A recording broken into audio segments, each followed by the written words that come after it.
ನಮಸ್ಕಾರ ವೀಕ್ಷಕರೇ, ಈ ದಿನದ ಈ ಒಂದು ವಿಶೇಷ ದಿನದ ಪ್ರಚಲಿತ ವಿದ್ಯಮಾನಗಳ ಕುರಿತಿನ ಈ ಒಂದು ಸಂವಾದಕ್ಕೆ ಸ್ವಾಗತ.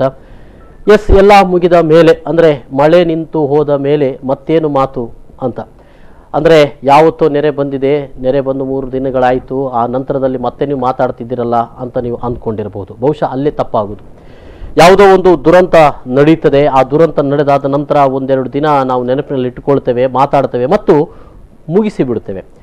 ಯಾಕಾಗಿ ಆ ದುರಂತ ನಡೆದು ಹೋಯಿತು, ಏನು ಕಾರಣಗಳು, ನಮ್ಮಿಂದ ಆದಂಥ ತಪ್ಪುಗಳೇನು ಮತ್ತು ಯಾವ ರೀತಿಯಲ್ಲಿ ನಾವು ಅದನ್ನು ಸರಿಪಡಿಸಬಹುದಾಗಿದೆ ಅನ್ನೋದರ ಬಗೆಗಿನ ಜಿಜ್ಞಾಸೆಗಳನ್ನು ಮಾಡದೇ ಇರೋದು, ಮತ್ತು ಅದಕ್ಕೆ ಪೂರಕವಾಗಿ ನಮ್ಮ ವರ್ತನೆಗಳು ಇಲ್ಲದೇ ಇರೋದು, ಮತ್ತು ಅದಕ್ಕೆ ಪೂರಕವಾಗಿ ನಮ್ಮ ಆಡಳಿತ ವ್ಯವಸ್ಥೆಯನ್ನು ಸಜ್ಜುಗೊಳಿಸದೇ ಇರುವಂಥದ್ದು, ಇದು ಮತ್ತೆ ಮತ್ತೆ ಘಟಿಸಲಿಕ್ಕೆ ಕಾರಣ ಆಗುವುದು. ನಾನು ಮೊನ್ನೆ ದಿನ ಈ ಒಂದು ವಿಪರೀತ ಮಳೆ ಬಂದು ಆ ದಿನ ಸಂಜೆ ನಾವು ನೇರ ಪ್ರಸಾರ ಸುಮಾರು 2 ಗಂಟೆಗಳ ಕಾಲ ಇದು ಕಾರ್ಯಕ್ರಮ ನಡೆಸುವ ಸಂದರ್ಭದಲ್ಲಿ ಹಲವಾರು ಮಂದಿ ಕರೆ ಮಾಡಿದರು, ಬಹಳ ರೋಷವಾಗಿ ಆಕ್ರೋಶವಾಗಿ ಮಾತನಾಡಿದರು, ಜನಪ್ರತಿನಿಧಿಗಳ ಮೇಲೆ, ನಮ್ಮ ಆಡಳಿತ ವ್ಯವಸ್ಥೆಯ ಮೇಲೆ ಆಕ್ರೋಶವನ್ನು ವ್ಯಕ್ತಪಡಿಸಿದರು. ಆದರೆ ಅದು ಆ ಸಂದರ್ಭಕ್ಕೆ ಮಾತ್ರವೇ ಅಂತನ್ನುವಂಥದ್ದು. ಹಾಗಂತ ಆ ಟೀಕೆಗಳು ಆಕ್ರೋಶಗಳು ಅಷ್ಟಕ್ಕೆ ಸೀಮಿತ ಅಲ್ಲ. ಕೇವಲ ವ್ಯಕ್ತಿಗಳ ಮೇಲೆ, ಒಂದು ಸಂಸ್ಥೆಗಳ ಮೇಲೆ ಟೀಕೆಯನ್ನು ಮಾಡಿ ನಾವು ಮುಗಿಸುವಷ್ಟರ ನಂತರ ಆ ಸಮಸ್ಯೆಗಳು ಮುಗಿದು ಹೋಗುವುದಿಲ್ಲ ಅಂತ ಅನ್ನುವಂಥದ್ದು ಕೂಡ ಅಷ್ಟೇ ಸ್ಪಷ್ಟ. ನಾವು ಇವತ್ತು 2 ವಿಚಾರದ ಮೇಲೆ ನಾವು ಚರ್ಚೆ ಮಾಡ್ತಾ ಇದ್ದೇವೆ. ನಮ್ಮ ಜೊತೆಗೆ ಹಿರಿಯ ಪತ್ರಕರ್ತರಾದಂಥ ರಮೇಶ್ ಪೆರ್ಲಾ ಅವರಿದ್ದಾರೆ. ರಮೇಶ್ ಪೆರ್ಲಾ ಅವರಿಗೆ ಕಾರ್ಯಕ್ರಮಕ್ಕೆ ಸ್ವಾಗತ ಸರ್. ಬಹುಶಃ ಪೆರ್ಲಾ ಅವರೇ, ನಾವು ಮಾತನಾಡೋದಕ್ಕಿಂತ ಮೊದಲು ಮೊನ್ನೆ ನಡೆದಂಥ ಒಂದು ದುರಂತ ಏನಿದೆ, ಬಂದದ್ದು ಎಷ್ಟು 36 ಸೆಂಟಿಮೀಟರ್ ಮಳೆ ಅಂತ ಅನ್ನುವಂಥದ್ದು. ಸೊ ಇಂಥ ಸಂದರ್ಭದಲ್ಲೂ ಇದನ್ನು ತಡೆ ಹಿಡಿದಿಡುವಂಥ ಶಕ್ತಿ ಮಂಗಳೂರಿಗೆ ಇಲ್ಲ ಅಂತ ಹೇಳಲಿಕ್ಕೆ ಸಾಧ್ಯ ಇಲ್ಲ. ನಮ್ಮದು ಮಳೆ ಸಂಸ್ಕೃತಿ ಹೊಂದಿರುವಂಥ ಒಂದು ಭೌಗೋಳಿಕ ಹಿನ್ನೆಲೆಯನ್ನು ಹೊಂದಿರುವಂಥ ನಗರ ಅಥವಾ ಕರಾವಳಿ ಪ್ರದೇಶ ಕೂಡ ಹೌದು. ಹಾಗಾಗಿ ಕಾರಣಗಳೇನು ಅಂತ ಅನ್ನೋದನ್ನು ನಾವು ಮೊದಲು ನೋಡೋಣ. ನಿಮ್ಮ ಮುಂದೆ ಕಾರಣಗಳೇನು ಅಂತ ಮೊನ್ನೆ ಕೂಡ ಈ ಬಗ್ಗೆ ನಾವು ಮಾತನಾಡಿದ್ದೆವು. ಮಂಗಳೂರು ಮೊನ್ನೆ ಒಂದು ಕೃತಕ ನೆರೆ ಬರಲಿಕ್ಕೆ ಕಾರಣಗಳೇನು ಅಂತ ಅನ್ನುವಂಥದ್ದು, ಮಳೆ ಆಗಮನಕ್ಕೆ ಮುನ್ನ ಯಾವುದೇ ರೀತಿಯ ಪೂರ್ವಭಾವಿ ತಯಾರಿಯನ್ನ ಮಾನಪ ಆಗಲಿ, ರಾಷ್ಟ್ರೀಯ ಹೆದ್ದಾರಿ ಪ್ರಾಧಿಕಾರ ಆಗಲಿ ಮಾಡಿಲ್ಲ ಅನ್ನೋದು, ಇದನ್ನ ಎಲ್ಲರೂ ಚರ್ಚೆ ಮಾಡ್ತಿದ್ದಾರೆ, ಎಲ್ಲರೂ ಕೂಡ ಹೇಳ್ತಾ ಇದ್ದಾರೆ, ಎಲ್ರಿಗೂ ಕೂಡ ಗೊತ್ತಿರುವಂಥ ಸಂಗತಿ. ಯಾಕಂದ್ರೆ ಇದ್ದಕ್ಕಿದ್ದ ಹಾಗೆ ಮಳೆ ಬಂದ ಕೂಡಲೇ ಈ ರೀತಿಯಾಗಿ ಆಗೋದು ಅಂತ ಹೇಳಿದ್ರೆ, ಒಂದೆಡೆಯಲ್ಲಿ ನಾವು ಮಾಡಿದಂಥ ಕಾಮಗಾರಿಗಳು ನಾವೇ ಮಾಡಿದಂಥ ತಪ್ಪುಗಳಿಂದಾಗಿ ಇದು ಆಗಿದೆ ಅಂತ ಅನ್ನುವಂಥದ್ದು ಬಹಳ ಸ್ಪಷ್ಟ. ಇನ್ನು 2ನೇ ಕಾರಣಗಳು ಏನು? ಮಂದಗತಿಯಲ್ಲಿ ಸಾಗ್ತಾ ಇರುವಂಥ ಹೆದ್ದಾರಿ ಹಾಗೂ ರಸ್ತೆ ಕಾಮಗಾರಿಗಳು, ಬಹಳ ಮುಖ್ಯವಾಗಿ ಪಂಪ್ವೆಲ್, ತೊಕ್ಕೋಟು ಮುಂತಾದೆಡೆ ಫ್ಲೈಓವರ್ ಕಾಮಗಾರಿಗಳು ಅರೆಬರೆ ಆಗಿರುವುದು ಕೂಡ ಕಾರಣ. ಇದು ಆ ಸ್ಥಳದಲ್ಲಿ ನಾವು ಹೇಳಬಹುದಾಗಿದೆ. ಇದು ಕೂಡ ಒಂದು ಕಾರಣ ಅಂತ ಹೇಳಲಾಗ್ತಾ ಇರುವಂಥದ್ದು. ಇನ್ನು 3ನೇ ಕಾರಣ ಏನು ಅಂತ ಅನ್ನುವಂಥದ್ದು, ಮಳೆ ನೀರು ಹರಿದು ಹೋಗುವ ಚರಂಡಿಗಳ ಬಗ್ಗೆ ನಿರ್ಲಕ್ಷ್ಯ. ಕಸ ಕಡ್ಡಿ ತ್ಯಾಜ್ಯಗಳ ತಾಣವಾದ ತೋಡುಗಳು ಒಂದೇ ಮಳೆಗೆ ಚರಂಡಿ ಬ್ಲಾಕ್ ಆಗ್ತದೆ. ಇದು ಬಹುತೇಕ ಎಲ್ಲರೂ ಒಪ್ಪಿಕೊಳ್ಳುವಂಥದ್ದೇ.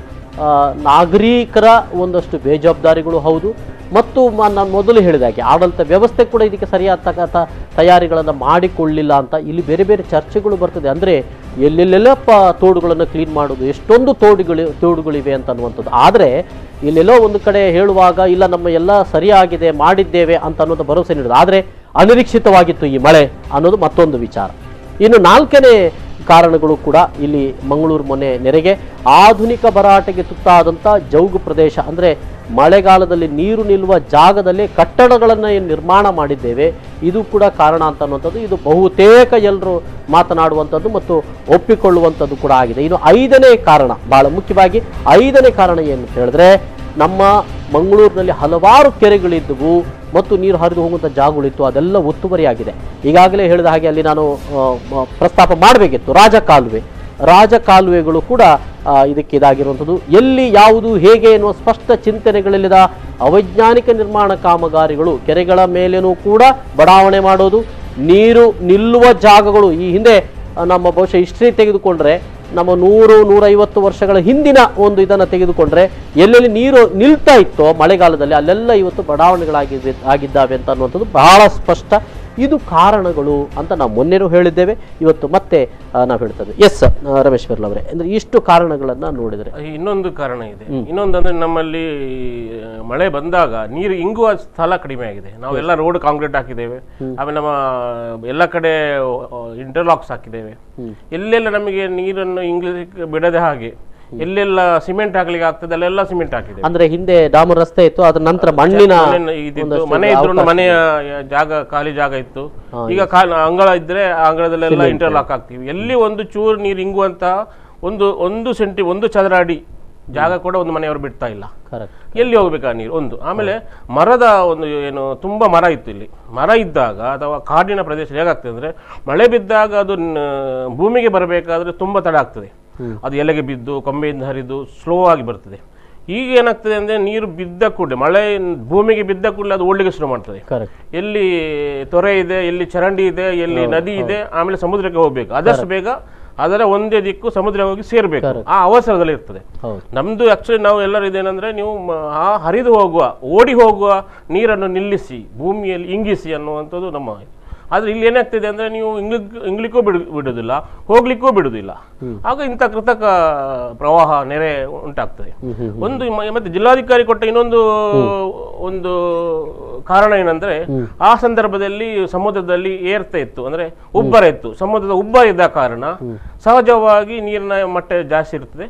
ನಮ್ಮ ಕಾಲುವೆಯಿಂದ ಹೋದ ನೀರು ಸಮುದ್ರಕ್ಕೆ ಸೇರ್ಲಿಲ್ಲ ಅಂತ ಅದೊಂದು ಕಾರಣ ಸ್ವಲ್ಪ ಮಟ್ಟಿಗೆ ಇದ್ದರೂ ಕೂಡ ಈ ಹಿಂದೆ ನೆರೆ ಬಂದಂತ ಕಾರಣಗಳು ಕೂಡ ಅದೇ. ಆದ್ರೆ ನೀವು ಜ್ಯೋತಿ, ಕೊಟ್ಟಾರ, ಪಂಪೆಲ್ ಇಂಥ ಜಾಗದಲ್ಲಿ ಯಾಕೆ ಇದಾಯ್ತು? ಈಗ ನೀವು ರಸ್ತೆ ಮಾಡ್ತೀರಿ, ರಸ್ತೆ ಬದಿಯಲ್ಲಿ ಚರಂಡಿ ಮಾಡ್ತೀರಿ. ರಸ್ತೆಗೂ ಚರಂಡಿಗೂ ಇಲ್ಲಿ ರಸ್ತೆಯಲ್ಲಿ ಬಿದ್ದ ನೀರು ಎಲ್ಲಿ ಹೋಗ್ಬೇಕು? ಚರಂಡಿಗೆ ಹೋಗುವಂತ ಸರಿಯಾದ ವ್ಯವಸ್ಥೆ ಇಲ್ಲ. ಕೆಲವೊಂದು ಕಡೆ ನಿಮ್ಮ ಚರಂಡಿ ರಸ್ತೆಗಿಂತ ಮೇಲ್ಗಡೆ ಇರ್ತದೆ.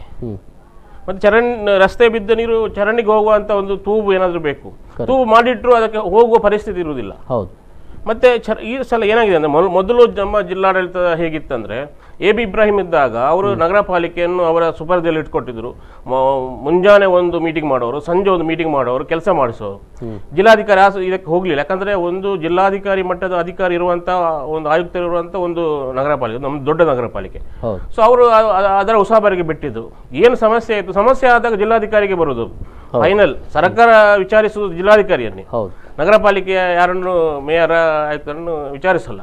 ಸೊ ಈಗ ಲಾಸ್ಟ್ ಜಿಲ್ಲಾಧಿಕಾರಿಗೆ ಬಂದಿದೆ. ಈಗ ಎಚ್ಚೆತ್ತುಕೊಂಡು ಕ್ಲೀನ್ ಮಾಡ್ತಾ ಇದ್ದಾರೆ ರಾಜಕಾಲ. ಇದು ಮೇಜರ್ ಆಗಿ ನಮ್ಮ ರಾಜಕಾಲ ಒಂದು ನಮ್ಮ ಈ ಕುಡಿಯಲ್ಗುತ್ತು, ಒಂದು ನಮ್ಮ ಕೊಟ್ಟಾರದಿಂದ ಹೋಗುವಂತ ಇದು ಈ ಗುರುಪುರ ನದಿಗೆ, ಇನ್ನೊಂದು ಜಪ್ಪಿನಮಗರು.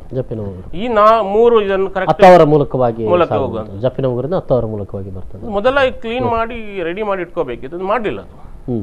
ಸೊ ಇವೆಲ್ಲವೂ ಕೂಡ ಬಹಳ ಸ್ಪಷ್ಟ. ಅಂದ್ರೆ ನೀವಿಲ್ಲಿ ಸೇರಿಸಿರುವಂತದ್ದು ಒಂದು ಕಾಂಕ್ರೀಟೀಕರಣ, ಎಲ್ಲೂ ಕೂಡ ಮಣ್ಣು ಇಲ್ಲ.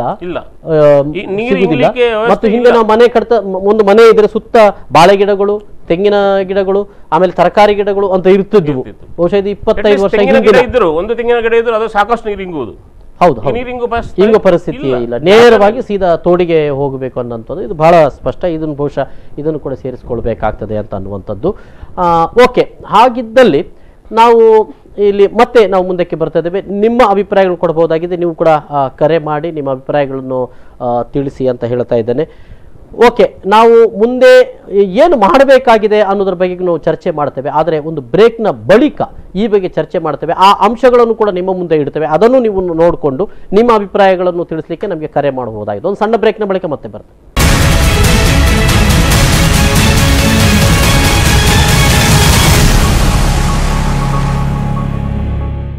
ಎಲ್ಲ ಮುಗಿದ ಮೇಲೆ ಮತ್ತೊಮ್ಮೆ ಸ್ವಾಗತ ವೀಕ್ಷಕರೇ. ಈಗಾಗಲೇ ನಾವು ಚರ್ಚೆ ಮಾಡ್ತಾ ಇದ್ದೆವು. ಅಂದರೆ ಮುಗೀತು ಅಂದರೆ ಸುಮ್ಮನೆ ಕೂತ್ರೆ ಮುಂದೆ ಇಂಥದ್ದು ಬರುವುದಿಲ್ಲ ಅಂತ ಹೇಗೆ, ಮುಂದೆ ಬಂದರೆ ನಾವು ಏನು ಮಾಡಬೇಕಾಗಿದೆ ಅಂತ ಬೇಕಲ್ವೇ? ಹಾಗಾಗಿ ಅಂಥ ಜಾಗೃತಿ ಮತ್ತು ಅದಕ್ಕೆ ಸಜ್ಜುಗೊಳಿಸುವ ರೀತಿಯಲ್ಲಿ ಏನು ಆಗ್ತಾ ಇದೆ ಅಂತ ಅನ್ನೋದು. ಈಗಾಗಲೇ ನಾವು ಏನು ಮಂಗಳೂರಿನಲ್ಲಿ ಮೊನ್ನೆ ನೆರೆ ಬಂದಿತ್ತು, ಮಂಗಳೂರು ಮಾತ್ರವಲ್ಲ ಕರಾವಳಿಯಾದ್ಯಂತ ಅದು ದೊಡ್ಡ ಸುದ್ದಿ ಮಾಡಿರುವಂಥದ್ದು, ದೊಡ್ಡ ಸಮಸ್ಯೆಯನ್ನು ಒಡ್ಡಿರುವಂಥದ್ದು ಅಂತ ಅನ್ನುವಂಥದ್ದು ಈಗಾಗಲೇ ನಾವು ಮಾತನಾಡ್ತಾ ಇದ್ದೆವು. ನಾವು ಒಂದಷ್ಟು ಕಾರಣಗಳನ್ನು ನೋಡಿದೆವು. ಮುಂದೆ ಬಹುಶಃ ನಮ್ಮ ಮುಂದೆ ನಾವು ಏನ್ ಮಾಡಬೇಕಾಗಿದೆ ಅಂತ ಅನ್ನೋದು ಆಕ್ಚುಲಿ ಕೃತಕ ನೆರೆಗಿಂತ ನೆರೆ ಬಂತು ಎನ್ನುವುದಕ್ಕಿಂತ ದೊಡ್ಡ ಸಮಸ್ಯೆ ಆಗಿದ್ದು ಹೇಗೆ ಅದನ್ನು ಮಿಟಿಗೇಷನ್ ಮಾಡೋದು, ಅದನ್ನು ನಿರ್ವಹಣೆ ಹೇಗೆ ಮಾಡೋದು, ಅದನ್ನು ಎದುರಿಸ ಹೇಗೆ ಅಂತ. ಬಸ್ ಎಲ್ಲ ಅಲ್ಲೇ ಫಸ್ಟ್ ಟೈಮ್ ಮ್ಯಾಂಗ್ಳೂರಿನ ಹಿಸ್ಟ್ರಿಯಲ್ಲಿ ರೋಡಲ್ಲಿ ಈ ಕಾರಣಕ್ಕಾಗಿ ಬಸ್ ನಿಂತದ್ದು, ವಾಹನ ನಿಂತದ್ದು, ಇದಾಗಿರುವಂಥ ಪರಿಸ್ಥಿತಿ ಫಸ್ಟ್ ಟೈಮ್ ಆಗಿದ್ದು. ಮ್ಯಾಂಗ್ಳೂರು ಜಾಗ್ರಫಿಕಲಿ ಒಂದು ಡಿಸಾಸ್ಟರ್ ಪ್ರೋನ್ ಏರಿಯಾ, ಡಿಸಾಸ್ಟರ್ ಪ್ರಾಕೃತಿಕ ವಿಕೋಪ ಆಗುವಂಥದ್ದು, ಮತ್ತು ಈ ಕೆಮಿಕಲ್ ರಿಲೇಟೆಡ್ ಅಂದರೆ ನಮ್ಮಲ್ಲಿ ಬೇರೆ ಬೇರೆ ಫ್ಯಾಕ್ಟ್ರೀಸ್ ಇದೆ, ಸಮುದ್ರ ಇದೆ, ಸುನಾಮಿ ಥರದ ಇದಿರ್ಬೋದು, ಬೇರೆ ಮತ್ತು ಈ ಒಂದು ಭೂಕಂಪ ಕೂಡ ನಮ್ಮದು ಮುಲ್ಕಿ, ಧರ್ಮಸ್ಥಳ, ಸಕಲೇಶ್ಪುರ ಮತ್ತು ಮೈಸೂರುವರೆಗೆ ಒಂದು ಫಾಲ್ಟ್ ಲೈನ್ ಇದೆ. ಆಗಾಗ ಇಲ್ಲಿ ಭೂಕಂಪ ಆಗ್ತಾ ಇರ್ತದೆ.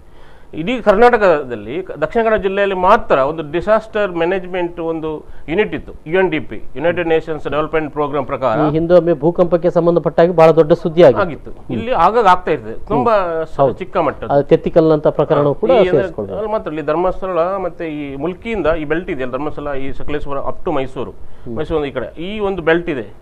ಮೈಸೂರಲ್ಲಿ ಇದನ್ನು ಸೆಸ್ಮಿಕ್ ಇದು ಮಾಡುವಂತ ಒಂದು ಕೇಂದ್ರ ಕೂಡ ಇದೆ. ಆ ಕಾರಣಕ್ಕಾಗಿ ಇಲ್ಲಿ ಒಂದು ಆಫೀಸ್ ಇತ್ತು ನಮ್ಮ DC ಆಫೀಸಲ್ಲಿ. ಡಿಸಾಸ್ಟರ್ ಬಂದಾಗ ನಾವು ಹೇಗೆ ನಮ್ಮ ಬಿಲ್ಡಿಂಗ್ಸ್ ಹೇಗೆ ಕಟ್ಟಬೇಕಂತ ಅವರು ಗೈಡ್ಲೈನ್ಸ್ ಕೊಟ್ಟಿದ್ರು. ಅದನ್ನು ಯಾರನ್ನು ಇವ್ರು ಮಾಡಲಿ. ಓಕೆ, ಒಂದು ನಿಮಿಷ. ನಮ್ಮ ಜೊತೆ ಮಂಗಳೂರಿನ ಮಂಗಳೂರು ನಗರ ದಕ್ಷಿಣ ಶಾಸಕರಾದಂಥ ಡಿ ವೇದವ್ಯಾಸ್ ಕಾಮತ್ ಅವರಿದ್ದಾರೆ. ಅವ್ರ ಜೊತೆ ಮಾತನಾಡೋಣ. ಸರ್ ನಮಸ್ಕಾರ. ನಮಸ್ಕಾರ. ನಮಸ್ಕಾರ. ಮತ್ತು ಬಹುಶಃ ಈ ಬಗೆಗೆ ನೂತನವಾಗಿ ಶಾಸಕರಾಗಿ ಆಯ್ಕೆಯಾಗಿದ್ದೀರಿ, ಪ್ರಪ್ರಥಮ ಬಾರಿಗೆ ತಾವು ತಮಗೆ ಸಿಗ್ತಾ ಇದ್ದೀರಿ, ಶುಭಕಾಮನೆಗಳು ಮೊದಲಿಗೆ. ನಮಸ್ಕಾರ. ಜೊತೆಗೆ ಮೊನ್ನೆ ತಾವು ನೆರೆ ಬಂದಿರುವ ಸಂದರ್ಭದಲ್ಲಿ ಅದರ ಮರುದಿನ ಕೂಡ ಎಲ್ಲಾ ಕಡೆ ಹೋಗಿ ಭೇಟಿ ಕೊಟ್ಟಿದ್ದೀರಿ, ಸಾಂತ್ವನ ಹೇಳಿದ್ದೀರಿ. ಈ ಸಂದರ್ಭದಲ್ಲಿ ಏನ್ ಕಂಡಿದ್ದೀರಿ ಸರ್? ಏನ್ ಆಗ್ಬೇಕಾಗಿತ್ತು ಮತ್ತು ಏನ್ ಮಾಡ್ಬೇಕಾಗಿದೆ ಅಂತ ಹೇಳ್ತೀರಿ? ಒಟ್ಟು ನೆರೆ ಬಂದ ನಂತರ ಎಲ್ಲಾ ಪ್ರದೇಶಗಳಿಗೆ ಭೇಟಿ ಕೊಟ್ಟಿದ್ದೇನೆ. ಜನರ ಸಮಸ್ಯೆಗಳನ್ನ ಆಲಿಸಿಕೊಂಡಿದ್ದೇನೆ. ಜನರ ಸಮಸ್ಯೆಗಳು ಮತ್ತು ಅವರು ಹೇಳುವಂತದ್ದು, ಅವರ ಕಷ್ಟ ಸುಖಗಳನ್ನ ಎಲ್ಲ ಕಷ್ಟವನ್ನ ಕೇಳಿಸ್ಕೊಂಡಿದ್ದೇನೆ. ಜನರ ಕಷ್ಟಗಳು ಬಹಳಷ್ಟು ಇದೆ. ಅವರಿಗೆ ಅಪೇಕ್ಷೆ ಕೂಡ ಸರ್ಕಾರದ ಕಡೆಯಿಂದ ಒಂದು ಶಾಸಕನಾಗಿ ನಾನು ಅವರ ಆಯ್ಕೆಯಾಗಿ ಬಂದ ಅವರು ಅಪೇಕ್ಷೆಯನ್ನ ಪಡ್ತಾ ಇದ್ದಾರೆ. ಉತ್ತಮವಾಗಿ ಹೆಚ್ಚಿನ ಮನೆಗಳು ಏನು ನಾನು ಎಲ್ಲ ಏರಿಯಾಕ್ಕೆ ಹೋದಾಗ ಎಲ್ಲಿ ಮನೆಗಳು ಬಿದ್ದಿದೆ, ಸಂಪೂರ್ಣವಾಗಿ ಹಾನಿಗೊಂಡಿದೆ, ಎಲ್ಲಿ ಭಾಗಶಃವಾಗಿ ಹಾನಿಯಾಗಿದೆ, ಇಲ್ಲಿ ತಡೆಗೋಡೆಗಳಿಂದ ಮನೆಗಳಿಗೆ ಬಿದ್ದು ಹಾನಿಯಾದದ್ದು ಮತ್ತು ಕೆಲವು ಕಡೆ ತಡೆಗೋಡೆಗಳು ಬಿದ್ದಂಥದ್ದು, ಕೆಲವು ಕಡೆ ಗೋಡೆಗಳು ಬಿದ್ದಂಥದ್ದು, ಈ ರೀತಿಯ ವಿಷಯಗಳನ್ನ ನಾನು ಗಮನಕ್ಕೆ ಬಂದದನ್ನು ಎಲ್ಲ ವಿಷಯಗಳನ್ನು ನೋಡ್ಕೊಂಡಿದ್ದೇನೆ. ಇದು ಉತ್ತಮವಾಗಲಿಕ್ಕೆ ಕಾರಣ ಮಳೆಗಾಲ ಪ್ರಾರಂಭ ಆಗುವ ಮುಂಚೆ ಎಲ್ಲಾ ಕಡೆಯಲ್ಲಿ ಮಹಾನಗರ ಪಾಲಿಕೆ ಕಡೆಯಿಂದ ಎಲ್ಲಾ ರಾಜಕಾಲುವೆಗಳಿಗೆ ಹೂಳೆತ್ತುವ ಕಾರ್ಯಗಳು ಆಗಬೇಕಿತ್ತು. ಎಲ್ಲಿ ರಾಜಕಾಲುವೆ ಮತ್ತು ರಾಜಕಾಲುವೆಯಿಂದ ಹೋಗುವಂತ ಏನು ನೀರುಗಳಿದೆ ಅದು ಸಮುದ್ರಕ್ಕೆ ಹೋಗುವಂತ ಎಲ್ಲಿ ಇದೆ ಅಲ್ಲಿ ಹೋಗುವಂತ ಅಳುವೆ ಬಾಗಿಲು ಅಂತ ಹೇಳ್ತೇವೆ. ಆ ಅಳುವೆ ಬಾಗಿಲಿನಲ್ಲಿ ಕೂಡ ಡಿಗ್ಗಿಂಗ್ ಮಾಡ್ಬೇಕಿತ್ತು. ಅದು ಕೂಡ ಈ ವರ್ಷ ಮಳೆಗಾಲದ ಪ್ರಾರಂಭ ಆಗುವ ಸಂದರ್ಭದಲ್ಲಿ ಮಾಡಿಲ್ಲ. ಮತ್ತೆ ಪ್ರತಿಯೊಂದು ತೋಡುಗಳು ಕೂಡ ಹೂಳೆತ್ತುವ ಕಾರ್ಯಗಳು ಆಗಿಲ್ಲ. ಕೇಳಿದ್ರೆ ಮಳೆಗಾಲ ಬರುವ ಪ್ರಾರಂಭದಲ್ಲಿ ನಾವು ಮಾಡ್ಲಿಲ್ಲ, ಸಮಸ್ಯೆಯ ಏನು ಅವಕಾಶಗಳು ಸ್ವಲ್ಪ ಕಮ್ಮಿ ಆಯಿತು ಅಂತ ಹೇಳಿದ್ರೆ ಅಧಿಕಾರಿ ವರ್ಗದವರ ಈ ಹಿಂದೆ ಬಂದಂತ ಮಾಹಿತಿಗಳು. ಅದಕ್ಕೆ ಕೂಡ ಏನಾಗಿದೆ, ಆ ಮಳೆಗಾಲದಿಂದ ಪ್ರಾರಂಭ ಆಗುವ ಮುಂಚೆ ಈ ಕೆಲಸಗಳಾಗದ ಕಾರಣ, ಈ ಒಂದು ದಿವಸದಲ್ಲಿ ಬಹಳಷ್ಟು ದೊಡ್ಡ ಮಳೆ ಬಂದ ಕಾರಣ ಎಲ್ಲಾ ನೀರುಗಳು ತೋಡುಗಳಲ್ಲಿ ಮತ್ತು ರಾಜಕಾಲುವೆಗಳಲ್ಲಿ ಬಂದು ಓವರ್ಫ್ಲೋ ಆಗಿ ಹತ್ತಿರಗಳ ರಾಜಕಾಲುವೆಗಳ ಹತ್ತಿರಗಳು ಎಲ್ಲಾ ಮನೆಗಳಿಗೆ ತುಂಬುವಂತ ಕೆಲಸಗಳು ಆಯಿತು. ಮತ್ತೆ ಈಗ ಅದರ ನಂತರ DC ಅವರು ಕೂಡ ಮತ್ತು ನಾನು ಕೂಡ ಎಲ್ಲ ಅಧಿಕಾರಿಗಳಿಗೆ ನನ್ನ ನೇರವಾಗಿ ಅವರಿಗೆ ಆದೇಶಗಳನ್ನ ಮಾಡಿದ್ದೇನೆ ಅಂತ ಹೇಳಿ ಎಲ್ಲಾ ರಾಜಕಾಲುವೆಗಳಿರ್ಬೋದು, ಎಲ್ಲ ತೋಡುಗಳಿರುವ ಎಲ್ಲಾ ಹೂಳೆತ್ತುವ ಕೆಲಸ ಕಾರ್ಯಗಳು ಆಗಬೇಕು ಅಂತ ಹೇಳಿ ಈಗಾಗಲೇ ಆ ಕೆಲಸಗಳು ಪ್ರಾರಂಭವಾಗಿದೆ. ಆದ್ರೆ ಒಟ್ಟು ಮಂಗಳೂರಿನಲ್ಲಿ ಪ್ರಪ್ರಥಮವಾಗಿ ಇಷ್ಟು ದೊಡ್ಡ ಮಳೆ ಬಂದ ಕಾರಣ ಅಧಿಕಾರಿಗಳು ಕೇಳಿದ್ರೆ ಹೇಳ್ತಾರೆ, ಸ್ವಲ್ಪ ಮಳೆ ಸ್ವಲ್ಪ ಬೇಗ ಬಂತು, ಅದರ ಮಧ್ಯದಲ್ಲಿ ಚುನಾವಣೆ ನೀತಿ ಸಂಹಿತೆ ಇತ್ತು, ಈ ರೀತಿಯಲ್ಲೆಲ್ಲ ಕಾರಣಗಳು ಕೊಡ್ತಾ ಇದ್ದಾರೆ. ಆದ್ರೆ ಮಳೆ ಬರುವ ಮುಂಚೆ ಮಳೆಗೆ ಸಂದಿಗ್ಧವಾಗಿ ಅವರು ಪರಿಸ್ಥಿತಿಯನ್ನು ಹತೋಟಿ ತರುವ ದೃಷ್ಟಿಯಲ್ಲಿ ಯಾವುದೇ ರೀತಿಯ ತಯಾರಂತೂ ಮಹಾನಗರ ಪಾಲಿಕೆ ಆಗಿಲ್ಲ ಅಂತ ಹೇಳುವಂಥದ್ದು ಜನರು ಮತ್ತು ಪರಿಸರಕ್ಕೆ ಹೋದಂತ ಸಂದರ್ಭದಲ್ಲಿ ಮನೆಯ ಜನರೆಲ್ಲ ಮಾತನಾಡಿಸ್ಕೊಳ್ಳುವಂಥದ್ದು ಹೇಳ್ತಾ ಇದ್ದಾರೆ. ನಾನು ಮಾಡಿದ್ದೇನೆ ಏನಂತ ಹೇಳಿದ್ರೆ, ಈ ರಾಜಕಾಲುವೆಗಳನ್ನ ಹೆಚ್ಚು ರಾಜಕಾಲುವೆಗಳನ್ನ ಎಲ್ಲಾ ಕಡೆಯಲ್ಲಿ ಆ ಮನೆಗಳು ಫ್ಲಾಟ್ಗಳು ಅದು ಏನು ಸರ್ಕಾರಿ ಜಾಗ ಇದೆ ಅದನ್ನ ಎನ್ಕ್ರೋಚ್ಮೆಂಟ್ ಮಾಡುವಂತ ಕೆಲಸ ಕಾರ್ಯಗಳು ಕೂಡ ಹೆಚ್ಚಿನ ಭಾಗದಲ್ಲಿ ಆದದ್ದಂತದ್ದು ಗಮನಕ್ಕೆ ಅದನ್ನ ಈಗಾಗಲೇ DC ಅವರು ಅದನ್ನು ತೆಗಿಬೇಕು, ಯಾರು ಎಷ್ಟೇ ದೊಡ್ಡ ವ್ಯಕ್ತಿ ಅದನ್ನು ಕೂಡ ಅದನ್ನು ತೆಗಿಬೇಕು ಅಂತ DC ಅವರು ಆಜ್ಞೆ ಮಾಡಿದ್ದಾರೆ. ಆ ಆಜ್ಞೆಯನ್ನು ಸ್ವಾಗತ ಮಾಡ್ತೇನೆ. ಆದ್ರೆ ಇನ್ನು ನೋಡ್ಬೇಕಾಗಿದೆ, ಈ ಮಹಾನಗರ ಪಾಲಿಕೆ ಅಧಿಕಾರಿಗಳು ಎಷ್ಟರ ಮಟ್ಟಿಗೆ ಇದನ್ನ ಕಾರ್ಯಪ್ರವರ್ತರಾಗ್ತಾರೆ, ಎಷ್ಟರ ಮಟ್ಟಿಗೆ ತೆಗಿತಾರೆ ಅಂತ ಹೇಳುವಂಥದ್ದು ನಾವು ಕಾದು ನೋಡ್ಬೇಕಾಗಿದೆ. ಯಾಕಂತ ಹೇಳಿದ್ರೆ ಕೆಲವು ಕಡೆ ರಾಜಕಾಲುವೆಗಳು 18 ಫೀಟ್ ಇದೆ, ಕೆಲವು ಕಡೆ ಫೀಟ್ ಇದೆ, ಅದರಲ್ಲಿ ಎನ್ಕ್ರೋಚ್ಮೆಂಟ್ ಆಗಿದೆ. ಮತ್ತು ಅಲ್ಲಿಯ ಡ್ರೈನೇಜ್ ಕೂಡ ಅಲ್ಲಿರುವ ಮನೆಗಳು, ಫ್ಲಾಟ್ಗಳ ಡ್ರೈನೇಜ್ಗಳು ಕೂಡ ಆ ರಾಜಕಾಲುವೆಗೆ ಕೊಟ್ಟಂತ ಪರಿಸ್ಥಿತಿ ನಾವು ನೋಡಿದ್ದೇವೆ. ಆದ್ರೆ ಇದಕ್ಕೆಲ್ಲ ಅಧಿಕಾರಿಗಳು ನೇರವಾಗಿ ಇದನ್ನೆಲ್ಲ ಮುಂದಿನ ದಿನಗಳಲ್ಲಿ ಮಾಡಬೇಕಾಗಿದೆ. ಹಾಗಾಗಿ ಅವರಿಗೆ ನಾನು ಅದನ್ನ ಶಾಸಕನಾಗಿ ಅವರಿಗೆ ನಾನು ಹೇಳಿದ್ದೆ ಈ ಮಾತನ್ನು ಕೂಡ. ಎಸ್ ಸರ್, ಈಗ ನಡುವೆ ನಾವು ಕೆಲವು ಏನ್ ಮಾಡಬೇಕಾಗಿದೆ ಅಂತ ನಾವು ಗುರುತಿಸುವುದರಲ್ಲಿ ಒಂದನೇದಾಗಿ ಕೆಲವು ಮಳೆ ನೀರು ನಿಲ್ಲುವಂತ ಒಂದಷ್ಟು ಸ್ಥಳಗಳು, ಜಾಗಗಳಲ್ಲಿ ಮನೆ ಕಟ್ಟಿಕೊಂಡಿದ್ದಾರೆ ಒಂದು. ಇನ್ನೊಂದು, ಇಳಿಜಾರು ಪ್ರದೇಶಗಳಲ್ಲಿ ಮನೆ ಕಟ್ಟಿಕೊಂಡಂತ ಬಡವರ ಮನೆಗಳು, ಇಲ್ಲಿ ಅವರಿಗೆ ಆವರಣ ಗೋಡೆ ಇಲ್ಲದೇ ಇದ್ದುದರಿಂದ ಆ ಹಿಂದಿನ ಗುಡ್ಡ ಜರಿದು ಬೀಳುವಂಥದ್ದು, ಇಂತಹ ಪ್ರಕರಣಗಳು. ಈ ಪ್ರಕರಣ ಮುಂದೆ ಏನು ಮಾಡ್ಲಿಕ್ಕೆ ಆಗ್ತದೆ ಅಂದ್ರೆ, ಈಗ ಆಲ್ರೆಡಿ ಮನೆ ಕಟ್ಟಿರುವಂತಹ ಬಹಳಷ್ಟು ಬಡಾವಣೆಗಳು ಮಳೆ ನೀರು ಒಂದು ಸಂದರ್ಭದಲ್ಲಿ 10-20 ವರ್ಷದ ಹಿಂದೆ ನೀರು ನಿಲ್ತಾ ಇದ್ದ ಜಾಗದಲ್ಲಿ ಬಡಾವಣೆ ಮಾಡಿ ಆಗಿದೆ. ಇದು ಒಂದು. ಇನ್ನೊಂದು, ಇಳಿಜಾರು ಪ್ರದೇಶಗಳು, ಗುಡ್ಡ ಪ್ರದೇಶಗಳಲ್ಲಿ ಮನೆ ಕಟ್ಟಿಕೊಂಡಿದ್ದಾರೆ, ಅವರಿಗೆ ಆವರಣ ಗೋಡೆ ಕಟ್ಟಲಿಕ್ಕೆ ಅವರಿಗೆ ಸಾಧ್ಯ ಇಲ್ಲ, ಬಡವರಿದ್ದಾರೆ. ಈ ಎರಡು ಪ್ರಕರಣಗಳಲ್ಲಿ ಏನ್ ಮಾಡ್ಬೇಕು ಅಂತ ಹೇಳ್ತೀರಿ? ಮಹಾನಗರ ಪಾಲಿಕೆ ಕೂಡ ಈ ಸ್ವಲ್ಪ ಎಡವಟ್ಟಾಗಿದೆ. ಏನಂತ ಹೇಳಿದ್ರೆ, ಕಾಂಕ್ರೀಟ್ ರಸ್ತೆ ಎಲ್ಲಿ ಆಗಿದೆ ಅಲ್ಲಿ ರಸ್ತೆ ಮತ್ತು ಅಲ್ಲಿ ರಸ್ತೆ ಭಾಗ ಹತ್ತಿರದಲ್ಲಿರುವಂತಹ ಮನೆಗಳು ತಟ್ಟಾಗಿತ್ತು. ಕಾಂಕ್ರೀಟ್ ರಸ್ತೆ ಎತ್ತರ ಎಲ್ಲ ತೋಡಿಗೆ ಒಂದು ಆಟೋಮೆಟಿಕ್ ಓವರ್ಫ್ಲೋ ಆದಾಗ ಅದು ಮನೆಗಳಿಗೆ ನುಗ್ಗುವಂತ ವಾತಾವರಣಗಳು ಇದೆ. ಅದಕ್ಕೆ ಈಗ ಆ ತೋಡುಗಳಲ್ಲಿ ಓವರ್ಫ್ಲೋ ಆದಾಗ ಆಲ್ಟರ್ನೇಟಿವ್ ಆಗಿ ಇನ್ನಿತರ ಕಡೆಯಲ್ಲಿ ಡಿವೈಡರ್ ಮಧ್ಯೆಗಳಿಂದಲೋ ಇಲ್ಲ ಇನ್ನು ಆ ರಸ್ತೆ ಅಡಿಯಲ್ಲಿರೋದು ಒಂದು ರಾಜಕಾಲುವೆ ಮಾಡುವಂಥದ್ದು, ಸಣ್ಣ ಸಣ್ಣ ಕಾಲುವೆಗಳನ್ನು ಮಾಡುವಂಥದ್ದು, ಆ ರೀತಿಯಲ್ಲಿ ಏನಾದರೂ ವ್ಯವಸ್ಥೆ ಮಾಡಬೇಕು ಅಂತ ಹೇಳುವಾಗ ಅದಕ್ಕೆ ನುರಿತ ತಜ್ಞರಾದ ಇಂಜಿನಿಯರ್ ಹತ್ರ ಇನ್ನು ಅದಕ್ಕೆ ಮಾಹಿತಿಗಳನ್ನ ಸಂಗ್ರಹಿಸಬೇಕಾಗಿದೆ. ಎರಡನೇದು, ನಾನು ಕಂಡಂತ ಅನುಭವ ಏನಂತ ಹೇಳಿದ್ರೆ, ಮಂಗಳೂರು ನಗರ ದಕ್ಷಿಣ ಅಂತ ಹೇಳಿದ್ರೆ ಎಲ್ಲಾ ರೀತಿಯ ವರ್ಗದ ಜನರು ಮತ್ತು ಎಲ್ಲಾ ರೀತಿಯ ಸ್ಥಳ ಅಂತ ಹೇಳಿದ್ರೆ, ಕೆಲವು ಕಡೆಯಲ್ಲಿ ಗ್ರಾಮಾಂತರ, ಮಂಗಳೂರು ನಗರ ದಕ್ಷಿಣದ ಗ್ರಾಮಾಂತರ ಪ್ರದೇಶಗಳು ಸ್ವಲ್ಪ ಗುಡ್ಡದ ಇರುವಂತಹ ವಾತಾವರಣಗಳು, ಮಂಗಳೂರು ಸಿಟಿಯಲ್ಲಿ ಕೂಡ ಸ್ವಲ್ಪ ಗುಡ್ಡದಂತ ಇರುವ ಕಾರಣ ಅಲ್ಲಿ ತಡೆಗೋಡೆ ಅವರಿಗೆ ಏನು ರಿಟೈನಿಂಗ್ ವಾಲ್ ಕೊಟ್ಟುವಂತ ತಾಕತ್ತು ಆ ಮನೆಯವರಿಗಿಲ್ಲ. ಹಾಗಂತ ತುಂಬಾ ಕಡೆಯಲ್ಲಿ ಬಂದಂತ ಕಂಪ್ಲೇಂಟ್ಗಳು, ಮಣ್ಣು ಏನಿದೆ ಅದನ್ನ ಮನೆ ಮೇಲೆ ಬೀಳುವಂತದ್ದು, ಇಲ್ಲ ಮನೆಗೆ ಬೀಳು ವಾತಾವರಣ ಇದೆ, ಅಲ್ಲಿ ಅವರಿಗೆ ಜೀವನ ಮಾಡ್ಲಿಕ್ಕೆ ಕಷ್ಟ ಇದೆ. ಅಲ್ಲಿ ಜೀವನ ಮಾಡ್ಲಿಕ್ಕೆ ಕಷ್ಟ ಇದೆ ಕೂಡ ಮನೆ ಬೀಳುವಂತ ವಾತಾವರಣ ಇದೆ. ಅದಕ್ಕಾಗಿ ನಾನೀಗ ಅದಕ್ಕೆ ವಿಶೇಷವಾಗಿ ನನ್ನ ಸಂಸದರ ನೇತೃತ್ವದಲ್ಲಿ, ನಳಿನ್ ಕುಮಾರ್ ಅವರ ನೇತೃತ್ವದಲ್ಲಿ ಮತ್ತು ಶಾಸಕನಾಗಿ ನಾನು ಒಟ್ಟು ಸೇರಿಸಿಕೊಂಡು ಡಿಸಿ ಅವರ ಹತ್ರ ಕೊಟ್ಟು ವಿಶೇಷವಾದ ಮನವಿಯನ್ನ ಮಾಡ್ಲಿಕ್ಕಿದೆ. ಇನ್ನು ಮುಂದಿನ ಏನು ಅವರೀಗ ಅಂದ್ರೆ ಇದು ನಾನು ಹೇಳಿರುವಂತದ್ದು ಆವರಣ ಗೋಡೆ ಅಂದ್ರೆ ದೊಡ್ಡದಾದ ಗುಡ್ಡ ಇರ್ತದೆ, ಹಿಂದೆ ಬಡವರು ಇರ್ತಾರೆ ಅಂತ ಅಲ್ಲ ಹೇಳ್ತೇನೆ. ಮುಂದೆ ಅದಕ್ಕೆ ಈಗ ಎಸ್ಟಿಮೇಟ್ ಮಾಡುವಂತ ಸಂದರ್ಭದಲ್ಲಿ ಅವರು ಈ ಎಲ್ಲ ಆವರಣ ಗೋಡೆಗಳನ್ನ ನಮ್ಗೆ ಕಾನೂನಿನ ಪ್ರಕಾರ ಯಾವುದೇ ರೀತಿಯ ನೆರೆ ಪರಿಹಾರ ಇರಬಹುದು, ಹಿಂದೆ ಕೊಡುವಂತ ವಾತಾವರಣಗಳು ಇಲ್ಲ. ನಾನು ನಮ್ಮ ಸಂಸದರ ನೇತೃತ್ವದಲ್ಲಿ ನಾನು ಇವತ್ತು ನಾಳೆ ವೈಯಕ್ತಿಕ ಆಗಿ ಭೇಟಿ ಮಾಡಿಸ್ಕೊಂಡು ಅವರು ಏನು ಎಸ್ಟಿಮೇಷನ್ ಲಾಸ್ ಎಸ್ಟಿಮೇಷನ್ ಮಾಡ್ತಾರೆ, ಆ ಲಾಸ್ ಎಸ್ಟಿಮೇಷನ್ ನಲ್ಲಿ ಈ ರೀತಿ ತಡೆಗೋಡೆಗಳು ಇಲ್ಲ, ಮನೆಗೆ ಇನ್ನು ಮುಂದಿನ ದಿನಗಳಲ್ಲಿ ಹಾನಿಯಾಗುವಂತ ವಾತಾವರಣಗಳಿದೆ, ಅದರ ಮಧ್ಯದಲ್ಲಿ ಸೇರಿಸ್ಕೊಳ್ಬೇಕು ಅಂತ ಹೇಳುವಂತ ಮನವಿಗಳಲ್ಲಿ ಇನ್ನು ಈಗ ಪ್ರಕೃತಿ ವಿಕೋಪ ಅಂತ ಹೇಳುವಂತ ನೆಲೆಯಲ್ಲಿ ರಾಜ್ಯ ಸರ್ಕಾರದಿಂದ ವಿಶೇಷವಾದ ಬೇಡಿಕೆಗಳನ್ನ ಡಿಸಿಯವರ ಮುಖಾಂತರ ಸಲ್ಲಿಸಬೇಕು. ಹಾಗಿರುವಾಗ ಇದನ್ನು ಕೂಡ ಅವರು ಸೇರಿಸ್ಕೊಳ್ಬೇಕು ಅಂತ ಹೇಳಿ ಮನೆಯನ್ನು ನಾನು ಮತ್ತು ಸಂಸದರು ಡಿಸಿ ಅವರ ಹತ್ರ ವಿಶೇಷವಾಗಿ ಮಾಡ್ಲಿಕ್ಕಿದ್ದೇವೆ. ಇದೆಲ್ಲ ಮಾಡದಿದ್ರೆ ಮುಂದಿನ ದಿನಗಳಲ್ಲಿ ಒಂದು ಸಣ್ಣ ಮಳೆ ಬಂದು ಕೂಡ ಆ ಮನೆಯ ಮೇಲೆ ಇಲ್ಲ ಅದರ ಮೇಲೆ ಮಣ್ಣಿನ ಇದೇ ರೀತಿ ಅವುಗಳ ತುಂಬಗಳು. ಇದ್ರ ಜೊತೆಗೆ ಕೆರೆಗಳ ಒತ್ತುವರಿ, ಕೆಲವೊಂದು ಕೆರೆಗಳನ್ನ ಅಭಿವೃದ್ಧಿ ಮಾಡ್ತೇವೆ ಅಂತ ಹೇಳಿ, ಗುಡ್ಡರ ಕೆರೆ ಆಗಿರ್ಬೋದು, ಅಲ್ಲ ಮಾಡ್ಲೇಬೇಕು. ಎಸ್, ಇಂಥದ್ದು ಕೂಡ ಒಂದಷ್ಟು ಕೆರೆಗಳ ಒತ್ತುವರಿ ಆಗಬೇಕು. ಕೆರೆಗಳ ಒತ್ತುವರಿ ಆಗಿ ಮತ್ತೆ ಎಲ್ಲಾ ರಾಜಕಾರಣಗಳಲ್ಲಿ ಕೂಡ ಹೆಚ್ಚಿನಲ್ಲಿ ಕಸ. ಮತ್ತೆ ಮಂಗಳೂರಿನ ಜನತೆಗೆ ಕೂಡ ನನ್ನ ವಿಶೇಷವಾದ ಮನವಿದೆ. ಈ ರಾಜಕಾಲುವೆ ಮತ್ತು ಚರಂಡಿಗಳಲ್ಲಿ ಎಲ್ಲಿಯೂ ಕೂಡ ಕಸಕಟ್ಟಿಗಳನ್ನ ಹಾಕದ ರೀತಿಯಲ್ಲಿ ಅವರು ಕೂಡ ವಿಶೇಷವಾದ ಜವಾಬ್ದಾರಿಗಳನ್ನ ಈಗ ಸ್ವಚ್ಛ ಭಾರತದ ಅಡಿಯಲ್ಲಿ ಮಂಗಳೂರು ಒಳ್ಳೆಯ ಹೆಸರನ್ನು ಗಳಿಸ್ತಾ ಇದೆ. ನರೇಂದ್ರ ಮೋದಿ ಅವರ ಸ್ವಚ್ಛ ಭಾರತದಲ್ಲಿ ಮಂಗಳೂರಿನಿಗೆ 3ನೇ ಸ್ಥಾನ ಬಂದಿದೆ. ಹಾಗಿರುವಾಗ ಜನರು ಕೂಡ, ಸಾರ್ವಜನಿಕರು ಕೂಡ ಆ ರಾಜಕಾಲುವೆಗೆ ಯಾವುದೇ ಕಸಕಡ್ಡಿಗಳನ್ನ ಹಾಕದ ರೀತಿಯಲ್ಲಿ ಕೂಡ ಅವರು ವಿಶೇಷವಾದ ಒಂದು ಒಲವನ್ನ ತೋರಿಸಬೇಕು ಅಂತ ಹೇಳಿ ನಾನು ಜನರ ಹತ್ರ ಕೂಡ ಮನವಿಯನ್ನು ಮಾಡ್ತೀನಿ. ಎಸ್, ಮುಂದೆ ಬಹುಶಃ ಈ ಒಂದು ಎಲ್ಲ ಇನ್ನೂ ಒಂದಷ್ಟು ಇದನ್ನ ಇಟ್ಕೊಂಡು ತಾವು ನೇರ ಪ್ರಸಾರಕ್ಕೆ ಬರಬೇಕು, ಜನರ ಜೊತೆ ಮಾತಾಡ್ಬೇಕು ಸರ್. ಬರ್ತೇನೆ ನಾನು ನೇರ ಪ್ರಸಾರಕ್ಕೆ ಬರೋದಿದೆ.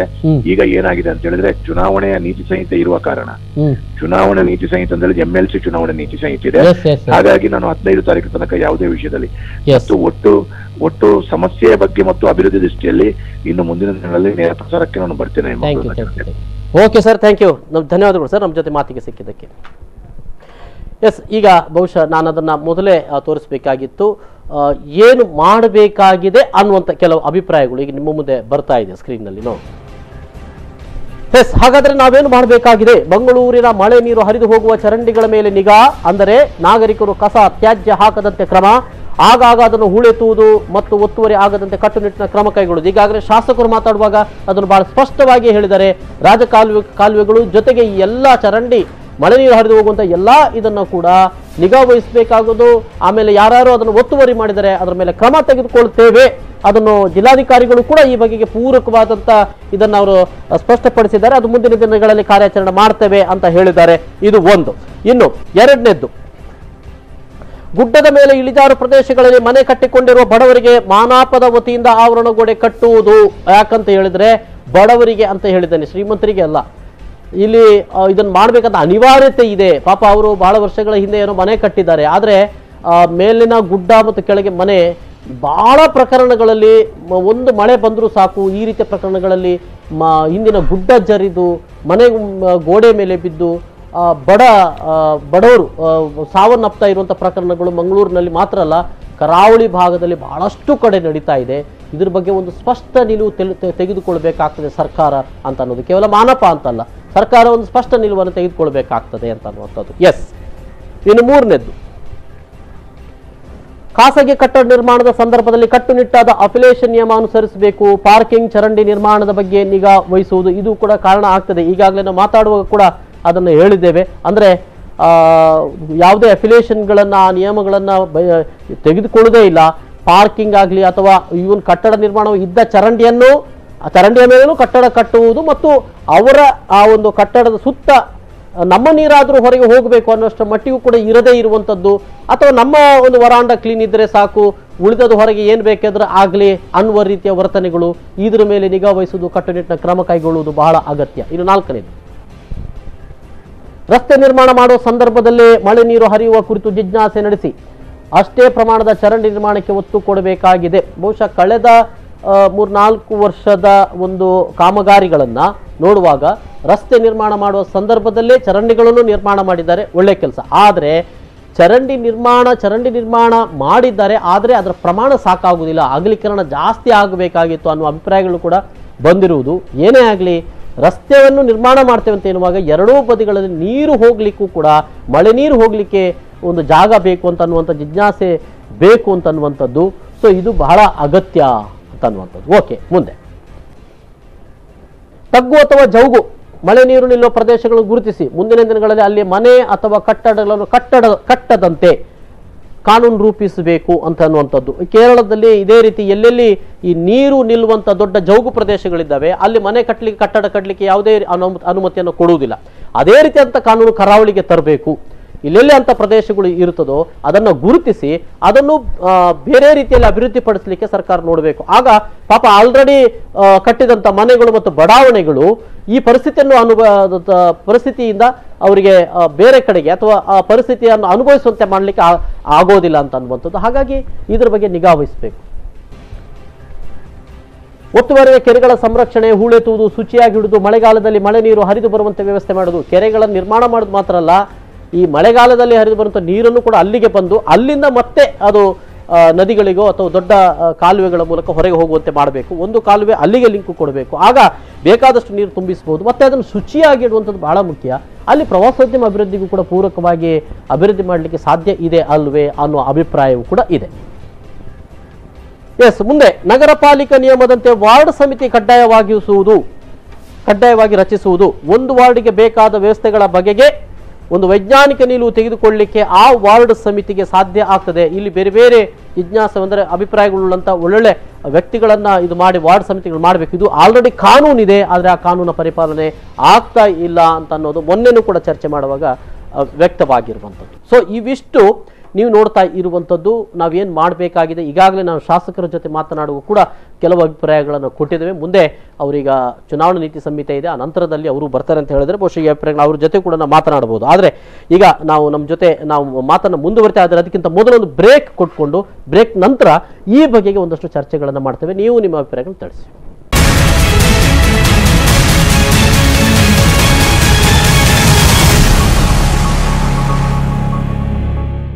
ಮತ್ತೊಮ್ಮೆ ಸ್ವಾಗತ. ಎಸ್ ರಮೇಶ್ ಪೆರ್ಲ ಅವರೇ, ಒಂದಷ್ಟು ಮುಂದೇನು ಮಾಡಬೇಕಾಗಿದೆ ಅಂತ ಅನ್ನೋದನ್ನು ಕೂಡ ನೋಡಿದ್ದೀರಿ, ಏನು ಹೇಳ್ತೀರಿ? ಅಲ್ಲ, ನಮ್ಮ ಹತ್ರ ಒಂದು ಡಿಸಾಸ್ಟರ್ ಮಿಟಿಗೇಷನ್ ಮ್ಯಾನೇಜ್ಮೆಂಟ್ ಸಿಸ್ಟಮ್ ಇರಬೇಕು. ನೋಡಿ, NDRF ಅಂತ ಇದೆ, ನ್ಯಾಷನಲ್ ಡಿಸಾಸ್ಟರ್ ಮ್ಯಾನೇಜ್ಮೆಂಟ್. ಯಾವಾಗಂದ್ರೆ ಗುಜರಾತ್ ಅರ್ಥಕ್ವೇಕ್, ಆಮೇಲೆ ಒರಿಸ್ಸಾದಲ್ಲಿ ಆದ ಚಂಡಮಾರುತ, ಈ ಕಾರಣದ ನಂತರ ಅವರು ಈ ತರದೊಂದು ಸಿಸ್ಟಮ್ ನಮಗೆ ಬೇಕು ಅಂತ ಅಂದಮೇಲೆ ಅವರು ನ್ಯಾಷನಲ್ ಲೆವೆಲ್ ಅಲ್ಲಿ ಮಾಡಿದ್ರು. ಸ್ಟೇಟ್ ಅಲ್ಲಿ ಮಾಡಿ SDRF ಅಂತ 4 ಜಾಗ ಇದೆ. ಒಂದು ಗುಲ್ಬರ್ಗ, ಮತ್ತೆ ಬ್ಯಾಂಗ್ಳೂರು, ಮಂಗಳೂರು ಮಾಡ್ಬೇಕಂತ ಆಗಿದೆ. ಬ್ಯಾಂಗ್ಳೂರಲ್ಲಿ ಆಗಿದೆ, ಅದು ಕೆಲ ನೆರೆಗಳೆಲ್ಲ ಬಂದು ಅನುಭವ ಆಗಿದೆ. ಬ್ಯಾಂಗ್ಳೂರಲ್ಲಿ ಇದು ಒಂದು ಯೂನಿಟ್ ಆಗಿದೆ. ಅದು ಯಾರಂದ್ರೆ ಈ ಅಗ್ನಿಶಾಮಕ ಇವರು, ಮತ್ತೆ ರಿಸರ್ವ್ ಪೊಲೀಸ್, ಕರ್ನಾಟಕದ ರಿಸರ್ವ್ ಪೊಲೀಸ್, ಮತ್ತೆ ಕರ್ನಾಟಕದ ಇಂಡಸ್ಟ್ರಿಯಲ್ ಸೆಕ್ಯೂರಿಟಿ ಪೊಲೀಸ್ ಅಂತ ಇದೆ. ಈ 3 ಜನರಿಂದ ತೆಗೆದು, ಎಕ್ಸ್ಪರ್ಟ್ ಇದ್ದವರನ್ನು ತೆಗೆದು ಒಂದು ಬೆಟಾಲಿಯನ್ ಮಾಡಿ ಈ ಸ್ಟೇಟ್ ಡಿಸಾಸ್ಟರ್ ರೆಸ್ಪಾನ್ಸ್ ಫೋರ್ಸ್ ಅಂತ, ಈ ಥರ ಡಿಸಾಸ್ಟರ್ ಆದಾಗ ನ್ಯಾಚುರಲ್ ಕೆಲಾಮಿಟಿ ಇರ್ಬೋದು, ಕೆಮಿಕಲ್ ಇದಿರ್ಬೋದು, ಮ್ಯಾನ್ ಮೇಡ್ ಅಥವಾ ಈ ಥರದ್ದು ಏನಾದರೂ ಪ್ರಾಕೃತಿಕ ಸಂದರ್ಭ ಆದಾಗ ಅವ್ರು ರಿಲೀಫ್ ಮಾಡುವಂಥ ಕೆಲಸ, ಜನರು ರಕ್ಷಿಸುವಂಥ ಕೆಲಸಕ್ಕೆ ಒಂದು ಸ್ಟೇಟ್ ಇದ್ದೇ ಒಂದು ಟೀಮ್ ಬೇಕು, ಎಕ್ಸ್ಪರ್ಟ್. ಅದು ಮಂಗಳೂರಲ್ಲಿ ಅಗತ್ಯ ಬೇಕಿತ್ತು. ಆದರೆ ಇಷ್ಟವರೆಗೆ ನಮ್ಮ ಯಾವುದೇ ಜನಪ್ರತಿನಿಧಿ ಆಗಲಿ, ಆಫೀಸರ್ಸ್ ಆಗಲಿ, ಆ ಥರದ್ದು ಯೂನಿಟ್ ಮಂಜೂರಾಗಿ ಎಷ್ಟೋ ವರ್ಷ ಆಯಿತು, ದಶಕನೇ ಆಯಿತು. ಅದಕ್ಕೆ ಒಂದು 10 ಎಕರೆ 20 ಎಕರೆ ಜಮೀನು ಕೊಟ್ಟು ಒಂದು ಯೂನಿಟ್ ಮಾಡುವ ಕೆಲಸಕ್ಕೆ ಮಾಡಲಿಲ್ಲ. ಜನ ಡಿಪ್ಲಾಯ್ ಆಗಿದೆ. ಯಾಕಂದರೆ ಈ ರಿಸರ್ವ್ ಪೊಲೀಸಿಂದ ಮತ್ತೆ ಫೈರ್ ಫೋರ್ಸ್ ಎಮರ್ಜೆನ್ಸಿ ಸರ್ವಿಸ್ ಇದೆಯಲ್ಲ, ಅದನ್ನು ಜನ ನಿಯೋಜನೆ ಮಾಡಿದ್ದಾರೆ. ಆದರೆ ಅವರು ಈಗಲೂ ಅಲ್ಲಿ ಬೆಂಕಿ ನಂದಿಸುವ ಕೆಲಸದಲ್ಲಿ ಇದ್ದಾರೆ. ಬಟ್ ಇಲ್ಲಿ ಆ ಫೋರ್ಸ್ ಮಾಡಲಿಲ್ಲ, ಅದು ಮಾಡಬೇಕಿತ್ತು. ಆಮೇಲೆ ನಮ್ಮ ಜಿಲ್ಲೆಯಲ್ಲಿ ಒಂದು ಈ ಥರ ಡಿಸಾಸ್ಟರ್ ಅಥವಾ ಈ ಥರ ಒಂದು ಸಮಸ್ಯೆ ಆದಾಗ ಒಂದು ಪ್ಲ್ಯಾನ್ ಇದೆ, ಒಂದು ಪ್ಲ್ಯಾನ್ ಇರ್ತದೆ. ಅದು ಮೊನ್ನೆ ಅದು ಉಪಯೋಗಕ್ಕೆ ಬರಲಿಲ್ಲ. ಇವರು ಪ್ಲಾನ್ ಮಾಡಿದ್ರು, ಬೋಟ್ ಬೇಕಾದ್ರೆ ಒಂದು ಇಷ್ಟು ಬೋಟ್ ಬೇಕು, ಒಂದಿಷ್ಟು ವೆಹಿಕಲ್ಸ್ ಬೇಕು, ಬರಲಿಲ್ಲ. ಮೊನ್ನೆ ಲೇಟ್ ಆಗಿತ್ತು. ಅದನ್ನು ಆಫೀಸರ್ಸ್ ಇದು ಮಾಡ್ತಾರೆ, ಡಿಸ್ಕ್ಲೋಸ್ ಮಾಡ್ತಾ ಇಲ್ಲ. ಅದು ನಂಗೆ ಗೊತ್ತಿದ್ದ ಪ್ರಕಾರ ಇವರ ಮ್ಯಾನೇಜ್ಮೆಂಟ್ ಪ್ಲಾನ್ ಇದೆ. ಪುಸ್ತಕದಲ್ಲಿ ಅವರು ಚಂದ ಫೋಟೋ ಹಾಕಿ ಬೈಂಡ್ ಮಾಡಿಟ್ಟದ್ದು, ಅದರಲ್ಲಿ ಫೋನ್ ನಂಬರ್ಸ್, ಆಫೀಸರ್ಸ್ ಹೆಸರು, ಎಲ್ಲಿ ಲಾಜಿಸ್ಟಿಕ್ ಸರ್ವಿಸಸ್ ಏನು ಬೇಕು, ಲಾರಿ ಇರ್ಬೋದು, ಬೋಟ್ ಇರ್ಬೋದು, ರೆಸ್ಕ್ಯೂ ಆಪರೇಷನ್ಸ್ ಏನೇನು ಬೇಕು, ಅದು ಯಾವುದು ಮೊನ್ನೆ ಸಕಾಲದಲ್ಲಿ ಅವರಿಗೆ ಕೈಗೆ ಬರಲಿಲ್ಲ. ಸೊ ನಮಗೆ ಡಿಸ್ಟ್ರಿಕ್ಟ್ ಮ್ಯಾನೇಜ್ಮೆಂಟ್ಗೆ ಸಂಬಂಧಿಸಿದ ಇಲ್ಲಿ ದೊಡ್ಡ ಇಂಡಸ್ಟ್ರೀಸ್ ಇರುವ ಕಾರಣ, ಸಮುದ್ರ ಇರುವ ಕಾರಣ, ಮತ್ತು ಈ ಒಂದು ಕೋಸ್ಟಲ್ ಬೆಲ್ಟ್ ಆದ ಕಾರಣ ಬೇರೆ ಬೇರೆ ರೀತಿಯ ಈ ಥರದ ಸಮಸ್ಯೆಗಳು ಪ್ರಾಕೃತಿಕ ಮೊದಲು ಕೂಡ ಬಂದಿವೆ, ಇನ್ನೂ ಕೂಡ ಬಂದಿವೆ. ಈಗ ನೋಡಿ, ಮೇ ಮಂತಲ್ಲಿ ಈ ಥರದ ಇದು ಆಗಲಿಲ್ಲ. ಇದು first time, it is one historical date. ಈಗ ಇವರು ಅಂತಾರೆ ಇಲ್ಲ, ಇನ್ ಜೂನಲ್ಲಿ ಬರೋದು ಮುಂಗಾರು, ನಾವು ಯಾಕೆ ಇದು. ಈಗ ಮಹಾನಗರ ಪಾಲಿಕೆ ಕಮಿಷನರ್ ಮೊಹಮ್ಮದ್ ನಜೀರ್ ಅವರು ನಮ್ಮ ಜೊತೆ ನೇರ ಸಂಪರ್ಕದಲ್ಲಿದ್ದಾರೆ. ಸರ್ ನಮಸ್ಕಾರ. ನಮಸ್ತೆ. ಈಗ ವಿವಿಧೆಡೆಗಳಲ್ಲಿ ತಾವು ನೋಡಿದಿರಿ ಸರ್, ಆದಂತ ನಷ್ಟಗಳು ಇವನ್ನೆಲ್ಲ ನೋಡಿದಿರಾ, ಮತ್ತು ಯಾವ ರೀತಿಯ ಪರಿಹಾರ ಕಾರ್ಯಾಚರಣೆಗಳಿಗೆ ಇನ್ನೂ ಮಾಡಬೇಕಾಗಿದೆ ಅಂತ ಕಾಣ್ತಾ ಇದೆ? ಈಗ ಮೊನ್ನೆ ಏನು ಮಂಗಳವಾರ ದಿವಸ ಮಳೆ ಬಂದಿತ್ತಲ್ಲ, ಅದಕ್ಕೆ ಸಂಬಂಧಪಟ್ಟ ಹಾಗೆ ಮಂಗಳವಾರ ಮಧ್ಯಾಹ್ನದಿಂದನೇ ಎಲ್ಲ ಏನು ಕಾರ್ಯಾಚರಣೆಗಳನ್ನು ನಾವು ಪ್ರಾರಂಭ ಮಾಡಿದೀವಿ. 95% ಏನು ಕಾರ್ಯಾಚರಣೆಗಳನ್ನು ಮಾಡಬೇಕಾಗಿತ್ತು ನಮ್ಮದು ಎಲ್ಲ ಆಲ್ಮೋಸ್ಟ್ ಮುಕ್ತಾಯ ಆಗಿದೆ. ಇನ್ನು ಕೇವಲ ಒಂದು 5% ಅಷ್ಟು ಮಾತ್ರ ಬಾಕಿ ಇದೆ.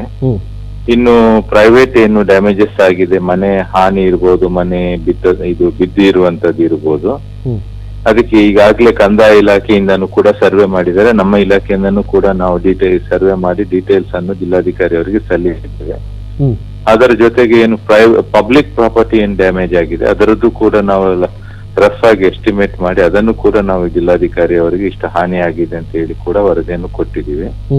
ಅದರ ಜೊತೆಗೆ ಎಲ್ಲೆಲ್ಲಿ ನೀರೆಲ್ಲ ನಿಂತಿತ್ತು ಅಲ್ಲಿ ಯಾವುದೇ ಒಂದು ರೀತಿಯಾದಂತಹ ಸಾಂಕ್ರಾಮಿಕ ರೋಗಗಳು ಬರಬಾರದು ಅಂತ ಕೂಡ ನಮ್ಮ ಆರೋಗ್ಯ ಇಲಾಖೆ ವತಿಯಿಂದ ಅಲ್ಲಿ ಎಲ್ಲ ಹೆಲ್ತ್ ಇನ್ಸ್ಪೆಕ್ಟರ್ ಗಳನ್ನು ಕರೆಸಿ ಅವರಿಗೆ ಯಾವುದೇ ರೀತಿಯಾದಂತಹ ಕಾಯಿಲೆ ಇದೆ ತಪಾಸಣೆ ಕೂಡ ಮಾಡುವಂತದ್ದು. ಕುಡಿಯುವ ನೀರಿನ ಮೂಲಗಳು ಏನಾದ್ರು ಅದಕ್ಕೆ ಇದಾಗಿದ್ರೆ ಅಲ್ಲೂ ಕೂಡ ಕ್ಲೋರಿನೈಸೇಷನ್ ಅಥವಾ ಬೇರೆ ಇತರ ಯಾವುದೇ ಇದನ್ನು ಕೂಡ ನಮ್ಮ ಮೆಜರ್ ಗಳನ್ನು ಮಾಡ್ತಾ ಇದ್ದೀವಿ.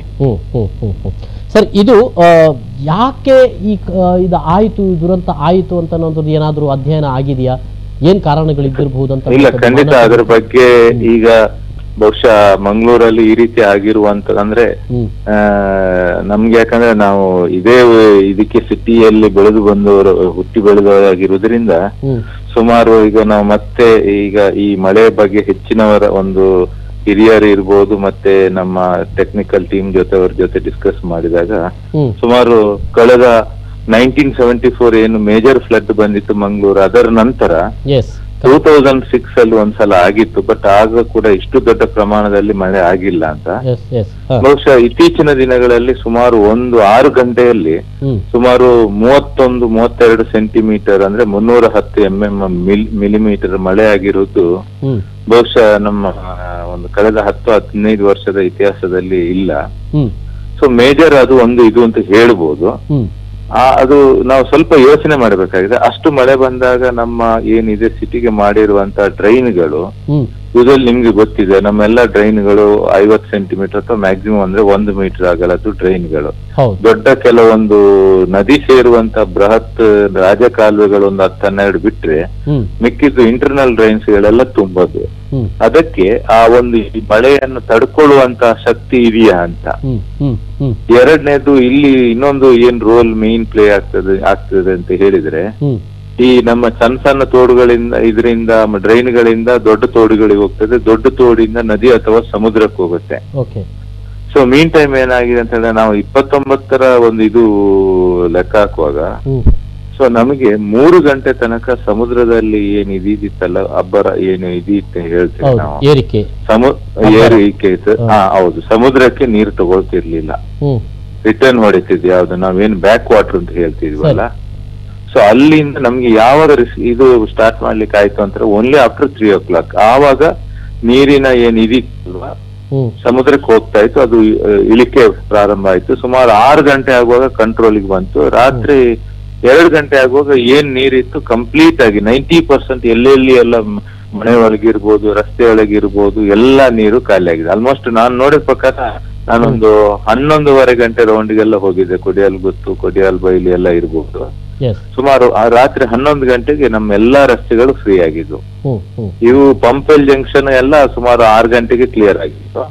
ಕೊಟ್ಟಾರ ಸ್ವಲ್ಪ ಲೇಟ್ ಆಯ್ತು, ಕೊಟ್ಟಾರ ಚೌಕಿ ಒಂದು 8 ಗಂಟೆ ಆಗಿರ್ಬೋದು. ಬಟ್ ಇದಕ್ಕೆ ಕೆಲವು ಇದು ಕೂಡ ಇದೆ, ಅಡಚಣೆಗಳು ಇದೆ. ನೀವು ಹೇಳಾಗೆ ಎಂಕ್ರೋಚ್ಮೆಂಟ್ಗಳು, ನಾವು ಬೃಹತ್ ನಾಲಾ ಮೊದಲು ಫ್ರೀ ಆಗಿ ಹೋಗ್ತಾ ಇತ್ತು.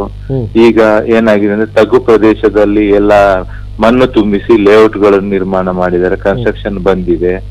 ಮತ್ತೆ ಕೆಲವು ಸಣ್ಣ ಪುಟ್ಟದ್ದು ನಾಲಾದ ಮೇಲೆ ಇದು ರ್ಯಾಂಪ್ ಮಾಡಿಕೊಂಡು ಹೋಗ್ಲಿಕ್ಕೆ ಮನೆಗೆ ಹೋಗಿ ಜಾಗ ಮಾಡಿ ಅಲ್ಲೂ ಕೂಡ ಈ ನಾಲಗಳನ್ನು ಇವತ್ತು ನಾವು ಡಿಸಿಲ್ಟಿಂಗ್ ಮಾಡುವಂತದ್ದು ಅಂತ ಹೇಳಿದ್ರೆ it is a big task. ಒಂದು ನಾವು ಎಷ್ಟೇ ಹೇಳಿದ್ರು ಕೂಡ ನಮ್ಮ ನಾಲವನ್ನು ಒಂದು 50 to 60% ಡಿಸಿಲ್ಟ್ ಮಾಡ್ಬೋದು, 40% ಮಾಡ್ಲಿಕ್ಕೆ ಆಗ್ತಾ ಇಲ್ಲ. ಯಾಕಂತ ಹೇಳಿದ್ರೆ ಅಲ್ಲಿ ಹೋಗ್ಲಿಕ್ಕೆ ಜಾಗ ಇಲ್ಲ. ನಮ್ಮ ನಾಳದ ಅಕ್ಕದ ಎಡಬದಲ್ಲೂ ಬಿಲ್ಡಿಂಗ್ ಬಂದಿದೆ ಅಥವಾ ಸೈಟ್ ಇದೆ, ಬಲದಲ್ಲೂ ಸೈಟ್ ಇದೆ, ನಾಲಕ್ಕೆ ಹೋಗ್ಲಿಕ್ಕೆ ರಸ್ತೆ ಇಲ್ಲ. ನಾವು ಒಂದು ವೇಳೆ ನಾಲ ಕ್ಲೀನ್ ಮಾಡ್ಬೇಕು ಅಂತ ಹೇಳಿದ್ರೆ ನಾಳದ ಒಳಗಡೆ ಮಿಷಿನ್ ಹಾಕೊಂಡೇ ಹೋಗ್ಬೇಕು. ಮತ್ತೆ ಇನ್ನೊಂದು ಏನು ಅಂತ ಹೇಳಿದ್ರೆ ಅಲ್ಲಿ ಎಲ್ಲಾದ್ರೂ ನಾಳದ ಒಳಗಡೆ ಹೋಗ್ಲಿಕ್ಕೆ ಅಪ್ರೋಚ್ ಇಲ್ಲ ಅಂತ ಹೇಳಿದ್ರೆ ಅದು ಇನ್ನೂ ಕಷ್ಟ. ಸೊ ಈ ರೀತಿ ತೊಂದರೆ. ಮತ್ತೆ ನಮ್ಮ ಈ ಪಂಪ್ವೆಲ್ ಏರಿಯಾದಲ್ಲಿ ಸಂಬಂಧಪಟ್ಟ ಹಾಗೆ ನಮ್ಮ NHA ಕಾಮಗಾರಿಗಳು ಕೂಡ ಆಗ್ತಾ ಇದೆ, ಸರ್ವಿಸ್ ರೋಡ್. ಅಲ್ಲೂ ಕೂಡ ಆ ಏನು ಮೇಜರ್ ನಾಲಗಳಿಗೆ ಸಂಬಂಧಪಟ್ಟಾಗಿ ಚೌಕ ಬ್ಲಾಕ್ ಆಗಿದೆ ಆ ಒಂದು ಸರ್ವಿಸ್ ರೋಡ್ ಕಾಮಗಾರಿಯಿಂದಾಗಿ. ಅದು ಕೂಡ ಈ ಈ ಟೈಮಲ್ಲಿ ಮಾಡಿದ್ರಿಂದ ಅದು ಕೂಡ ತೊಂದರೆ ಆಗಿದೆ. ಮತ್ತೆ ಇದರಲ್ಲಿ ಒಬ್ಬರದು ಇಬ್ರು ಅಂತ ನಾವು ದೂಷಿಸಲಿಕ್ಕೆ ಆಗಲ್ಲ, ಎಲ್ಲವೂ ಕೂಡ ಸೇರ್ಕೊಂಡು ಈ ರೀತಿ ಆದಂತ ಆಗಿದೆ. ಸರ್, ಈಗ ನೀವು ಮಾತಾಡ್ತಾ ಇರುವಾಗ ಮುಂದೇನು ಮಾಡಬೇಕಾಗಿದೆ ಅನ್ನೋದನ್ನು ಕೂಡ ಹೇಳಿದ್ರಿ. ನಾನೊಂದು 2 ಅಂಶಗಳು ಇಲ್ಲಿ ಬಹಳ ಮುಖ್ಯವಾಗಿ.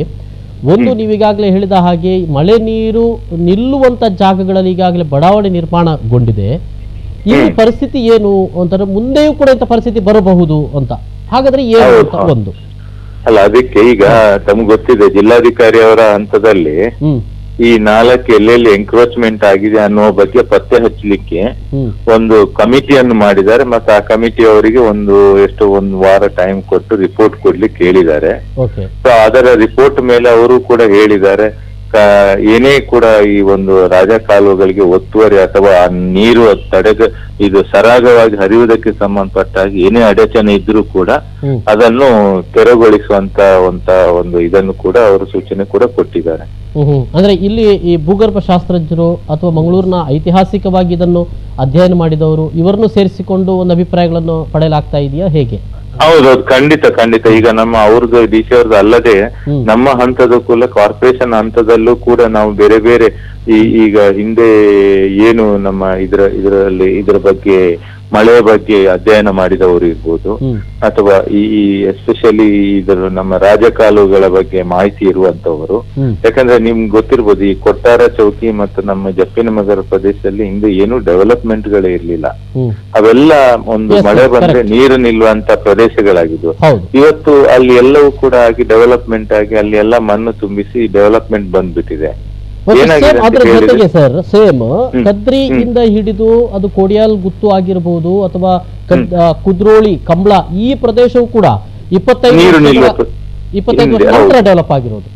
ಹೌದು, ಅವೆಲ್ಲ ನೀರು ನಿಲ್ಲುವಂತ ಒಂದು ಏನು ಅಂತ ಹೇಳಿದ್ರೆ ಒಟ್ಟಾರೆಯಾಗಿ ಹೇಳುದಂದ್ರೆ ನಾವು ಒಂಥರ ಪ್ರಕೃತಿಯ ಒಂದು ಸಮತೋಲನೆಯನ್ನು ಕಾಪಾಡಬೇಕಿತ್ತು. ಆ ಸಮತೋಲನವನ್ನು ನಾವು ಒಂದು ಏನು ಇಕೋಸಿಸ್ಟಮ್ ಅಂತ ಹೇಳ್ತೀವಿ ಅದರಲ್ಲೂ ಕೂಡ ನಾವು ಸ್ವಲ್ಪ ಒಂದು ವಿಫಲ ಆಗಿದ್ದೇವೆ ಅಂತ ಹೇಳ್ಬೋದು. ಯಾಕಂತ ಹೇಳಿದ್ರೆ ಇವತ್ತು ಪ್ರಕೃತಿ ಮುನಿದ್ರೆ ಏನು ಮಾಡ್ಲಿಕ್ಕೆ ಆಗಲ್ಲ. ಅದ್ರ ಜೊತೆಗೆ ಇನ್ನೊಂದು, ಈ ಗುಡ್ಡ ಪ್ರದೇಶಗಳಲ್ಲಿ ಇಳಿಜಾರು ಇರುವಂತ ಜಾಗಗಳಲ್ಲಿ ಮನೆ ಕಟ್ಟಿಕೊಂಡಿರುವ ಬಹಳ ಹಿಂದೆನೆ ಕಟ್ಟಿಕೊಂಡಿದ್ದಾರೆ, ಇವತ್ತು ನಿನ್ನೆ ಅಲ್ಲ. ಹೆಚ್ಚಿನವರು ಬಡವರು, ಆವರಣಗೋಡೆ ಇಲ್ಲ, ಯಾವತ್ತಾದ್ರೂ ಅದು ಅಪಾಯವೇ. ಅವರಿಗೆ ಏನು ಮಾಡ್ತೀರಿ? ಅಂದ್ರೆ ಮಾನಪ ವತಿಯಿಂದ ಆವರಣಗೋಡೆ ಕಟ್ಟಿಕೊಡುವಂತದ್ದು, ಅದನ್ನು ಗುರುತಿಸುವಂತದ್ದು ಏನಾದ್ರೂ ಆಗ್ತದಾ? ಇಲ್ಲ, ಖಂಡಿತವಾಗಿ. ಈಗ ನಮ್ಮ ಏನಾಗಿದೆ ಮೊನ್ನೆ ಮಳೆಯಿಂದಾಗಿ ಬಹಳಷ್ಟು ಕಡೆಯಲ್ಲಿ ಈಗ ಬರೀ ತಗ್ಗು ಪ್ರದೇಶದ್ದು ನೀರು ನಿಂತದ್ದು ಇದಾದ್ರೆ ಒಂದು ಕಡೆ ಇದಾದ್ರೆ, ಇನ್ನು ನೀವು ಹೇಳಿದಾಗ ಗುಡ್ಡ ಪ್ರದೇಶದಲ್ಲಿ ಬಹಳಷ್ಟು ಮನೆಗಳಿಗೆ ಹಾನಿಯಾಗಿದೆ, ಮತ್ತೆ ತಡೆಗೋಡೆಗಳು ಬಿದ್ದಿದೆ, ಕಾಂಪೌಂಡ್ ವಾಲ್ ಬಿದ್ದಿದೆ, ಕೆಲವು ಕಾಂಪೌಂಡ್ ವಾಲ್ ಇನ್ನೊಂದು ಮನೆಯ ಮೇಲೆ ಬಿದ್ದಿದೆ, ಒಂದು ಮೃತ್ಯು ಕೂಡ ಆಗಿದೆ, ನಿಮ್ಗೆ ಗೊತ್ತಿರ್ಬೋದು. ಇದು ಕೂಡ ಒಂಥರ ಏನಾಗಿದೆ ಅಂತ, ಹಿಂದೆ ಎಲ್ಲ ಈ ರೀತಿಯಾದಂತ ಒಂದು ಪರಿಸ್ಥಿತಿ ಇರ್ಲಿಲ್ಲ. ಏನಾಗಿತ್ತು ಅಂತ ಹೇಳಿದ್ರೆ ಅವರವರ ಒಂದು ಜೀವನ ಮಟ್ಟಕ್ಕೆ ಅಥವಾ ಅವರ ಒಂದು ನಾವೇನಂತೆ ಬಾರೋಯಿಂಗ್ ಕೆಪಾಸಿಟಿ ಅಥವಾ ಬೈಯಿಂಗ್ ಕೆಪಾಸಿಟಿ ಮೇಲೆ ಜಾಗ ತಕೊಂಡು ಎಲ್ಲೆಲ್ಲಿ ಅವೈಲಬಿಲಿಟಿ ಇದೆ ಅದ್ರ ಮೇಲೆ ಮನೆ ನಿರ್ಮಿಸಿದ್ದಾರೆ. ಈಗ ನಾವು ಅವರನ್ನು ಅಷ್ಟು ಈಸಿಯಾಗಿ ಕೂಡ ನಾವು ಬೇರೆ ಕಡೆಗೆ ಶಿಫ್ಟ್ ಮಾಡೋದು ಕೂಡ ಕಷ್ಟ, ಯಾಕಂತ ಹೇಳಿ ಸಾಧ್ಯವಿಲ್ಲ. ಸೊ ಅವರು ಇರುವಲ್ಲಿಯೇ ನಾವು ಏನಾದ್ರೂ ಅವರಿಗೆ ಒಂದು ಸೇಫ್ಟಿ ಮೆಜರ್ ತಕೊಂಡು ಏನಾದ್ರೂ ಅವರಿಗೆ ಒಂದು ತಡೆಗೋಡೆ ಅಥವಾ ಏನೋ ಒಂದು ಶಾಶ್ವತ ಪರಿಹಾರ ಮಾಡುವಂತ ದೃಷ್ಟಿಯಲ್ಲೂ ಕೂಡ ಯೋಚನೆ ಮಾಡಬೇಕಾಗಿದೆ. ಒಟ್ಟಾರೆಯಾಗಿ ಮುಂದೆ ಏನು ಮಾಡಬೇಕಾಗಿದೆ ಅನ್ನೋದ್ರ ಮೇಲೆ ಒಂದು ಕಣ್ಣೋಟ ಇದೆ ಮಾನಪಕ್ಕೆ. ಖಂಡಿತ. ಇವತ್ತು ಕೂಡ ನಾವು ನಮ್ಮ ಎಲ್ಲಾ ಅಧಿಕಾರಿಗಳನ್ನು ಕರೆಸಿ ಸಭೆ ನಡೆಸಿದ್ದೇವೆ. ಹಿಂದೆ ಈ ಮೊನ್ನೆ ಏನಾಯ್ತು ಅದ್ರ ಬಗ್ಗೆನೂ ವಿಮರ್ಶೆ ಮಾಡಿದ್ದೀವಿ. ಇನ್ನು ಮಾರುವಂತ ಮಳೆಗಾಲವನ್ನು ನಾವು ಯಶಸ್ವಿಯಾಗಿ ಹೇಗೆ ಫೇಸ್ ಮಾಡ್ಬೇಕು ಅನ್ನುವ ಬಗ್ಗೆ ಎಲ್ಲರಿಗೂ ಕೂಡ ಡೈರೆಕ್ಷನ್ ಕೊಟ್ಟಿದ್ವಿ, ನಾವು ಕೂಡ ಚರ್ಚೆ ಮಾಡಿದ್ವಿ. ಎಸ್ ಸರ್, ಕಮಿಷನರ್ ಅವರೇ ಧನ್ಯವಾದಗಳು ಸರ್ ನಮ್ಮ ಜೊತೆ ಮಾತಿಗೆ ಸಿಕ್ಕಿದ್ದಕ್ಕೆ ಮತ್ತು ಮಾಹಿತಿಗೆ. Thank you sir. ಏನ್ ಹೇಳ್ತೀರಿ ಸರ್? ಇವರು ಜಿಲ್ಲಾಧಿಕಾರಿ ಅವರು ಮೂಡಾ ಕಮಿಷನರ್ ನೇತೃತ್ವದಲ್ಲಿ ಒಂದು ಕಮಿಟಿ ಮಾಡಿದ್ದಾರೆ. ಒಂದು 3 days ಅಲ್ಲಿ ರಿಪೋರ್ಟ್ ಕೊಡಬೇಕು. ಅದರಲ್ಲಿ ಇಂಜಿನಿಯರ್ಸ್ ಎಲ್ಲ ಇದ್ದಾರೆ. ಎಲ್ಲೆಲ್ಲಿ ಎಂಕ್ರೋಚ್ಮೆಂಟ್ ಆಗಿದೆ, ಎಲ್ಲಿ ಲಾ ಅವಾಯ್ಡ್ ಮಾಡಲಿಲ್ಲ, ಉಲ್ಲಂಘನೆ ಆಗಿದೆ, ಅದನ್ನು ನೀವು ಸಾರಾಸಗಟು ಉಲ್ಲೇಖ ಮಾಡಬೇಕು ಮತ್ತು ಅಂಥವ್ರನ್ನು ತೆರವು ಮಾಡೋದ್ರಿಂದಲೂ ಭಾರಿ ಕಟ್ಟುನಿಟ್ಟಿನ ಒಂದು ಆದೇಶವನ್ನು DC ಅವರು ಕೊಟ್ಟಿದ್ದಾರೆ. ಸ್ವಲ್ಪ ಮಟ್ಟಿಗೆ ಕೆಲಸ ಪರಿಣಾಮ ಆಗಬಹುದು. ಈ 2 ಅಂಶಗಳಿಗೆ ನಾನು ಹೇಳಿರುವಂಥದ್ದು, ಒಂದು ತಗ್ಗು ಪ್ರದೇಶಗಳಲ್ಲಿ ಆಲ್ರೆಡಿ ಬಡಾವಣೆ ನಿರ್ಮಾಣ ಆಗಿದೆ, ಇನ್ನು ಅವರನ್ನು ಅದರಲ್ಲಿ ನೋಡಿ, ಇದು ತೋಡು ಏನಿದೆ ಅಥವಾ ಈ ರಾಜಕಾಲುವೆ ಏನಿದೆ ಅದು ಈ ಪಬ್ಲಿಕ್ ಪ್ರಾಪರ್ಟಿ ಇದರಲ್ಲಿ ಬರ್ತದೆ. ಇವರು ಅಂದ್ರೆ ಇವ್ರು ಯಾಕೆ ಅಲ್ಲಿವರೆಗೆ ಕಟ್ಟಡ ಕಟ್ಟಲಿಕ್ಕೆ ಅವಕಾಶ ಕೊಟ್ಟರು? ಎಸ್, ಅದು ಒಂದು. ಈಗ ದೊಡ್ಡ ಬಿಲ್ಡಿಂಗ್ 10 ಅಥವಾ ಎಷ್ಟೋ ಕಟ್ಟಿರ್ತದೆ, ಆಮೇಲೆ ಅದನ್ನ ಏನು ಮಾಡ್ತೀರಿ? ಡೆಮಲಿಷ್ ಮಾಡ್ತೀರಾ? ಡೆಮಲಿಷ್ ಮಾಡಲಿಕ್ಕೆ ಆರ್ಡರ್ ಕೊಟ್ಟು ತುಂಬ ಬಿಲ್ಡಿಂಗ್ಸ್ ಇದೆ, ಎಷ್ಟೋ ಕಡೆ ಪಾರ್ಕಿಂಗ್ ಇಲ್ಲದ ಇದು ಮಾಡಿದ್ದಾರೆ. ಈ ವೈಲೇಷನ್ ಮಾಡಿದಾಗ ಈ ಸಿಟಿ ಕಾರ್ಪೊರೇಷನ್ ಅವರಾಗಲಿ ಯಾರಾಗಲಿ ಅದನ್ನು ಆಕ್ಷೇಪ ಮಾಡಲ್ಲ. ಒಂದಷ್ಟು ಚರ್ಚೆಗಳಾಗಿ ಮತ್ತೆ ಪುಸ್ತಕದಲ್ಲಿ ಉಳಿಯುವಂತ ಇದು ಆಕ್ಚುಲಿ ಇದು 2 ದಿವಸದಲ್ಲಿ ಮರೆತು ಬಿಡ್ತಾರೆ ಜನ. ಮೊನ್ನೆ 29ಕ್ಕೆ ಮೇ 29ಕ್ಕೆ ಆಯ್ತು, 30, 31 2 ದಿವಸದಲ್ಲಿ ಮರೆತು ಬಿಡ್ತಾರೆ. ಈ ಬಗ್ಗೆ ಯಾವ MLAಗೂ ಯಾವ ಅಧಿಕಾರಿಗೂ ಇದಿರಲ್ಲ, ಎಲ್ಲ ಮುಗಿದ ಮೇಲೆ ಮರೆತೆ ಹೋಗ್ತದೆ. ಯಾರು ಇದನ್ನು ಆಮೇಲೆ ಇದಾಗ ಅದು ನೆಕ್ಸ್ಟ್ ಆಮೇಲೆ ಇನ್ನೊಂದ್ಸಲ ಏನಾದರೂ ಇದಾದಾಗ ಅದು ಮತ್ತೆ ಎಚ್ಚರಿಕೆ ಆಗ್ತದೆ. ಇಲ್ಲಿ ಆಲ್ರೆಡಿ ನಾನು ಅರ್ಧದಲ್ಲಿ ನಿಲ್ಲಿಸಿದೆ. ಒಬ್ಬ ಆಫೀಸರ್ ಇದ್ದಾನೆ ಇಲ್ಲಿ, ಈ ತರ ಏನಾದರೂ ಆದಾಗ NDRF ಅದ್ರಲ್ಲಿ ಏನೇನು ಯಾರಿಗೆ ಫೋನ್ ಮಾಡಬೇಕು, ಯಾರನ್ನ ತರಿಸಬೇಕು, ಡಾಕ್ಟರ್ಸ್ ಎಲ್ಲಿ ಅದು ಹೌದಿದೆ, ಅದು ಆಗಲಿಲ್ಲ, ವರ್ಕ್ ಆಗಲಿ, ಅದು ಫೇಲ್ ಆಯಿತು. ಆಮೇಲೆ ನಮಗೊಂದು ಸ್ಟೇಟ್ ಡಿಸಾಸ್ಟರ್ ರೆಸ್ಪಾನ್ಸ್ ಟೀಮ್ ಬೇಕಿತ್ತು, ಅದು ಇಲ್ಲ ಇಲ್ಲಿ, ಅದು ಇಲ್ಲ. ಅದು ಮತ್ತೆ ಇಲ್ಲಿ ಆ್ಯಕ್ಚುಲಿ ಕೆಮಿಕಲ್ ಪ್ಲಾಂಟ್ಸ್ ಇರುವ ಕಾರಣ, ಅಂದರೆ ಪೆಟ್ರೋಲಿಯಂ ಇರ್ಬೋದು, ಬೇರೆ ಬೇರೆ ರೀತಿಯಾಗಿ ಇದಿರುವ ಕಾರಣ ಆ ಥರದ ಒಂದು ಅಗತ್ಯ ಇದೆ, ಒಂದು ಟೀಮ್ ಅಗತ್ಯ ಇದೆ, ಅದಿಲ್ಲ. ಆಮೇಲೆ ನೀವು ವಾರ್ಡ್ ಸಮಿತಿ ಬಗ್ಗೆ ಅಲ್ಲಿ ಡಿಸ್ಕಷನ್ ಆಯ್ತಾಗ, ಇದರಲ್ಲಿ ವಾರ್ಡ್ ಸಮಿತಿ ಕಾನ್ಸ್ಟಿಟ್ಯೂಷನಲ್ ಅಮೆಂಡ್ಮೆಂಟ್ ಮಾಡಿ ಈ ವಾರ್ಡ್ ಸಮಿತಿ ಎಲ್ಲ ಇದರಲ್ಲಿ ಮಾಡಬೇಕು ಅಂತ ಅರ್ಬನ್ ಬಾಡಿ ಮರೆತೋಯ್ತು, ಬಹುಶಃ ಕಮಿಷನರ್ ಜೊತೆ ಮಾತಾಡಬೇಕಿತ್ತು. ಯಾಕಂದ್ರೆ ಈ ಎಲೆಕ್ಟೆಡ್ ರೆಪ್ರೆಸೆಂಟೇಟಿವ್ ಇದಾರಲ್ಲ, ಕಾರ್ಪೊರೇಟರ್ಸ್, ಸೋಕಾಲ್ಡ್ ಕಾರ್ಪೊರೇಟರ್ಸ್ ಈ ವಾರ್ಡ್ ಕಮಿಟಿ ಮಾಡಲಿಕ್ಕೆ ಬಿಡಲ್ಲ. ಅದು ಮೊಹಲ್ಲಾ ಕಮಿಟಿ ಅಥವಾ ವಾರ್ಡ್ ಕಮಿಟಿ ಅಂತಂದರೆ ಆ ಕಮಿಟಿಯಲ್ಲಿ ಆ ಏರಿಯಾದಲ್ಲಿ ಏನೇನು ಆಗಬೇಕು. ಈಗ ಗ್ರಾಮ ಸಭೆ ಅಂತ ಆಗ್ತದೆ ಪಂಚಾಯತಲ್ಲಿ, ಗ್ರಾಮ ಸಭೆ ಪಂಚಾಯತಲ್ಲಿ ವರ್ಷಕ್ಕೆ 2 ಗ್ರಾಮ ಸಭೆ ನಡೆಸೋದಿದ್ದರೆ ಅವರ ಈ ಅಧಿಕಾರವನ್ನು ಮೊಟಕು ಮಾಡ್ತಾರೆ. ಆ ಕಾನೂನು ಇಲ್ಲಿ ಇಲ್ಲ. ನಿಮ್ಗೆ ಬ್ಯಾಂಗ್ಳೂರಲ್ಲಿ ಒಂದು ಬಾರಿಗೆ ಈ ವಾರ್ಡ್ ಸಮಿತಿ ಮಾಡಿದರು, ಒಂದು 2 ವರ್ಷ ಅಷ್ಟೇ ಇತ್ತು. ಆಮೇಲೆ ಎಲೆಕ್ಷನ್ ಬಂದ ಮೇಲೆ ಇವತ್ತು ಕೂಡ ವಾರ್ಡ್ ಕಮಿಟಿ ಮಾಡ್ತಾ ಇಲ್ಲ. ಇಲ್ಲಿ ಕೂಡ ಕಾರ್ಪೊರೇಟರ್ಸ್ಗೆ ಎಲೆಕ್ಟೆಡ್ ರೆಪ್ರೆಸೆಂಟೇಟಿವ್ ವಾರ್ಡ್ ಕಮಿಟಿ ಮಾಡಿದ್ರೆ ಎಷ್ಟು ಲಾಭ ಆಗ್ತದೆ ಅಂತ ಹೇಳಿದ್ರೆ, ಮೊನ್ನೆ ಘಟನೆ ನಡೆಯುವ ಸಂದರ್ಭದಲ್ಲೂ ಕೂಡ ಇಡೀ ವಾರ್ಡ್ ಕಮಿಟಿ ಕೂಡ ಒಟ್ಟಾಗಿ ನೋಡಿ ಈ ತರ ವೈಲೇಷನ್ ಆದಾಗ ಅವರು ಅಲ್ಲಿ ಅವರಿಗೆ ಕಾರ್ಪೊರೇಟರ್ ಸುಮ್ಮನೆ ಫೋನ್ ತೆಗೆಯದೇ ಇರುವಂತ ಪರಿಸ್ಥಿತಿಗೆ ಬರ್ತಾ ಇರಲಿಲ್ಲ. ಫೋನ್ ತೆಗೆದ್ರೆ ತನಗೆ ಏನ್ ಕಾದಿದೆಯೋ ಅನ್ನುವಂತ ಹೆದರಿಕೆ. ಇಲ್ಲಿ ಹೆಲ್ಪ್ಗೆ ಆದ್ರೂ ಜನ ಇರ್ತಿದ್ರಲ್ಲ ವಾರ್ಡ್ ಕಮಿಟಿಗೆ. ಈ ತರ ಇದ್ದಾಗ ವಾರ್ಡ್ ಕಾರ್ಪೊರೇಟರ್ಗೆ ಫೋನ್ ಮಾಡೋದಲ್ಲ, ಆಕ್ಚುಲಿ ಅದಕ್ಕೆ ಆದ ಎಕ್ಸ್ಪರ್ಟ್ ಇವರೇ ಬೇಕು. ಇದು NDRF ನವರು ಬಂದು ಇಲ್ಲಿ ಟ್ರೈನಿಂಗ್ ಕೊಡ್ತಾರೆ. ಈ ತರದ ಕೆಲಾಮಿಟೀಸ್ ಆದಾಗ ಜನರು ಹೇಗೆ ಒಂದು ಟೀಮ್ ಮಾಡ್ತಾರೆ, ಸ್ಪಂದನ ಅಂತ ಒಂದು ಟೀಮ್ ಮಾಡ್ತಾರೆ. ಅವರು ಯಾವ ರೀತಿ ನೀವು ಅಲ್ಲಿ ಪ್ರಶ್ನೆ ಬರುವಂತದ್ದು, ನಾವು ಓಟು ಕೊಟ್ಟ ಒಬ್ಬ ಇವನಾದ್ರೂ ಇರ್ತಾನಾ ನಮಗೆ ನಮ್ಮ ಜೊತೆ ಸಮಾಧಾನಕ್ಕೆ ಅಂತ ಹೇಳಿ. ಆಮೇಲೆ ನೋಡಿ ಆಕ್ಚುಲಿ ಡ್ರೈನ್ ಕ್ಲೀನ್ ಮಾಡೋದೆಲ್ಲ ಒಂದು ಗ್ಯಾಂಗ್ ಅಂತ ಮಾಡ್ತಾರೆ ರೈನಿ ಸೀಸನ್ ಅಲ್ಲಿ. ಮಾಡಿದಾರಾ ಇಲ್ವಾ, ಅವ್ರಿಗೆ ಏನ್ ಕೆಲಸ ಮಾಡಿದಾರ ಅನ್ನೋ ಬಗ್ಗೆ ಇದಿಲ್ಲ. ನೀವು ಒಂದು ಬಾರಿ ವೈಲೇಷನ್ ಮಾಡ್ಲಿಕ್ಕೆ ಅವಕಾಶ ಕೊಟ್ಟು ಅದು ಸಮಸ್ಯೆ ಆದಾಗ, ನೀವು ಜೋಗ ಪ್ರದೇಶದಲ್ಲಿ ಮತ್ತೆ ನೀರು ನಿಲ್ಲುವ ಪ್ರದೇಶದಲ್ಲಿ ಮನೆ ಕಟ್ಟಿದಿರಿ, ಕಾಲುವೆಯನ್ನೇ ಒತ್ತುವರಿ ಮಾಡಿದಿರಿ. ನಮ್ಮಲ್ಲಿ ಎಷ್ಟೋ MLA ಸಚಿವರಾದವರು ಒತ್ತುವರಿ ಮಾಡಿದ್ದಾರೆ. ಈ ತರ ಇದಿದೆ, ಏನ್ ಮಾಡ್ತಾರೆ ಆಫೀಸರ್ಸ್, ಮಾಡೋಕ್ಕಾಗಲ್ಲ. ಡಿಸಿಲ್ಟ್ ಮಾಡುವಂದ್ರೆ ಅಲ್ಲಿ ನಿಮ್ಮ JCB ಹೋಗಲ್ಲ. ಆ ಸಂದರ್ಭದಲ್ಲಿ ಏನು ಮಾಡ್ಲಿಕ್ಕೆ ಆಗುದಿಲ್ಲ, ಆಗಿರುವ ತಪ್ಪುಗಳು ಆಗಿ ಹೋಗಿದೆ, ಅದಕ್ಕಾಗಿ ಅನುಭವಿಸಿದ್ದೇವೆ. ಆಗ ಏನ್ ಮಾಡುದು, ನಾವು ಅನುಭವಿಸಬೇಕು ಅಷ್ಟೇ. ಆ ಸಂದರ್ಭದಲ್ಲಿ ಎಲ್ಲೆಲ್ಲಿ ಕರೆಕ್ಷನ್ ಮಾಡ್ಲಿಕ್ಕೆ ಆಗ್ತದೆ ಅದನ್ನು. ಇಂತಹ ಸಂದರ್ಭದಲ್ಲಿ ಈ ಸಮಸ್ಯೆಗಳು ಬಂದಾಗ ಅದರ ಅನುಭವದ ಆಧಾರದಲ್ಲಿ ಅದನ್ನು ಸರಿಪಡಿಸುವಂತ ರೀತಿಯಲ್ಲಿ ಜನರಿಗೆ ಕೂಡ ಬಿಲ್ಡರ್ಸ್ ಇರ್ಬೋದು, ಆಫೀಸಿಯಲ್ಸ್ ಇರ್ಬೋದು, ನಾವು ಯಾರೋ ಒಬ್ಬರನ್ನು ಟಾರ್ಗೆಟ್ ಮಾಡಿ ಇಲ್ಲ, ಜನರಿಗೆ ಕೂಡ ಗೊತ್ತಿರಬೇಕು. ಆ ಬಿಲ್ಡಿಂಗ್ ಕಟ್ಟುವವನಿಗೆ, ಕಟ್ಟಿಸುವವನಿಗೆ, ಮನೆ ಪರ್ಚೇಸ್ ಮಾಡುವವನಿಗೆ, ಫ್ಲಾಟ್ ಪರ್ಚೇಸ್ ಮಾಡುವವನಿಗೆ ಗೊತ್ತಿರಬೇಕು ಯಾವ ಕಡೆ ನಾವು ಮನೆ ತಗೋಬೇಕು, ಯಾವ ರೀತಿ ಕಟ್ಟಬೇಕು. ವೈಲೇಷನ್ ಮಾಡಿದರೆ ಅವನಿಗೆ ಲಾಭ ಆಗ್ಬೋದು ಫೈನಾನ್ಷಿಯಲಿ, ಬಟ್ ಇಡೀ ಊರಿಗೆ ಸಮಸ್ಯೆ ಆಗ್ತದೆ. ಇದೆಲ್ಲ ಜನ ಸ್ವಲ್ಪ ಆಲೋಚನೆ ಮಾಡಬೇಕು. ಎಸ್ ರಮೇಶ್ ಪರ್ಲ ಅವರೇ, ಧನ್ಯವಾದಗಳು ನಮ್ಮ ಜೊತೆ ಮಾತಿಗೆ ಬಂದದಕ್ಕೆ ಮತ್ತು ಮಾಹಿತಿಗಾಗಿ. ವೀಕ್ಷಕರೇ, ಇದು ಇವತ್ತಿನ ವಿಶೇಷ. ನಿರಂತರ ಸುದ್ದಿ ಮನೋರಂಜನೆ ಮುಂದುವರೆತ ನೋಡ್ತಾ ಇರಿ. ನಮಸ್ಕಾರ.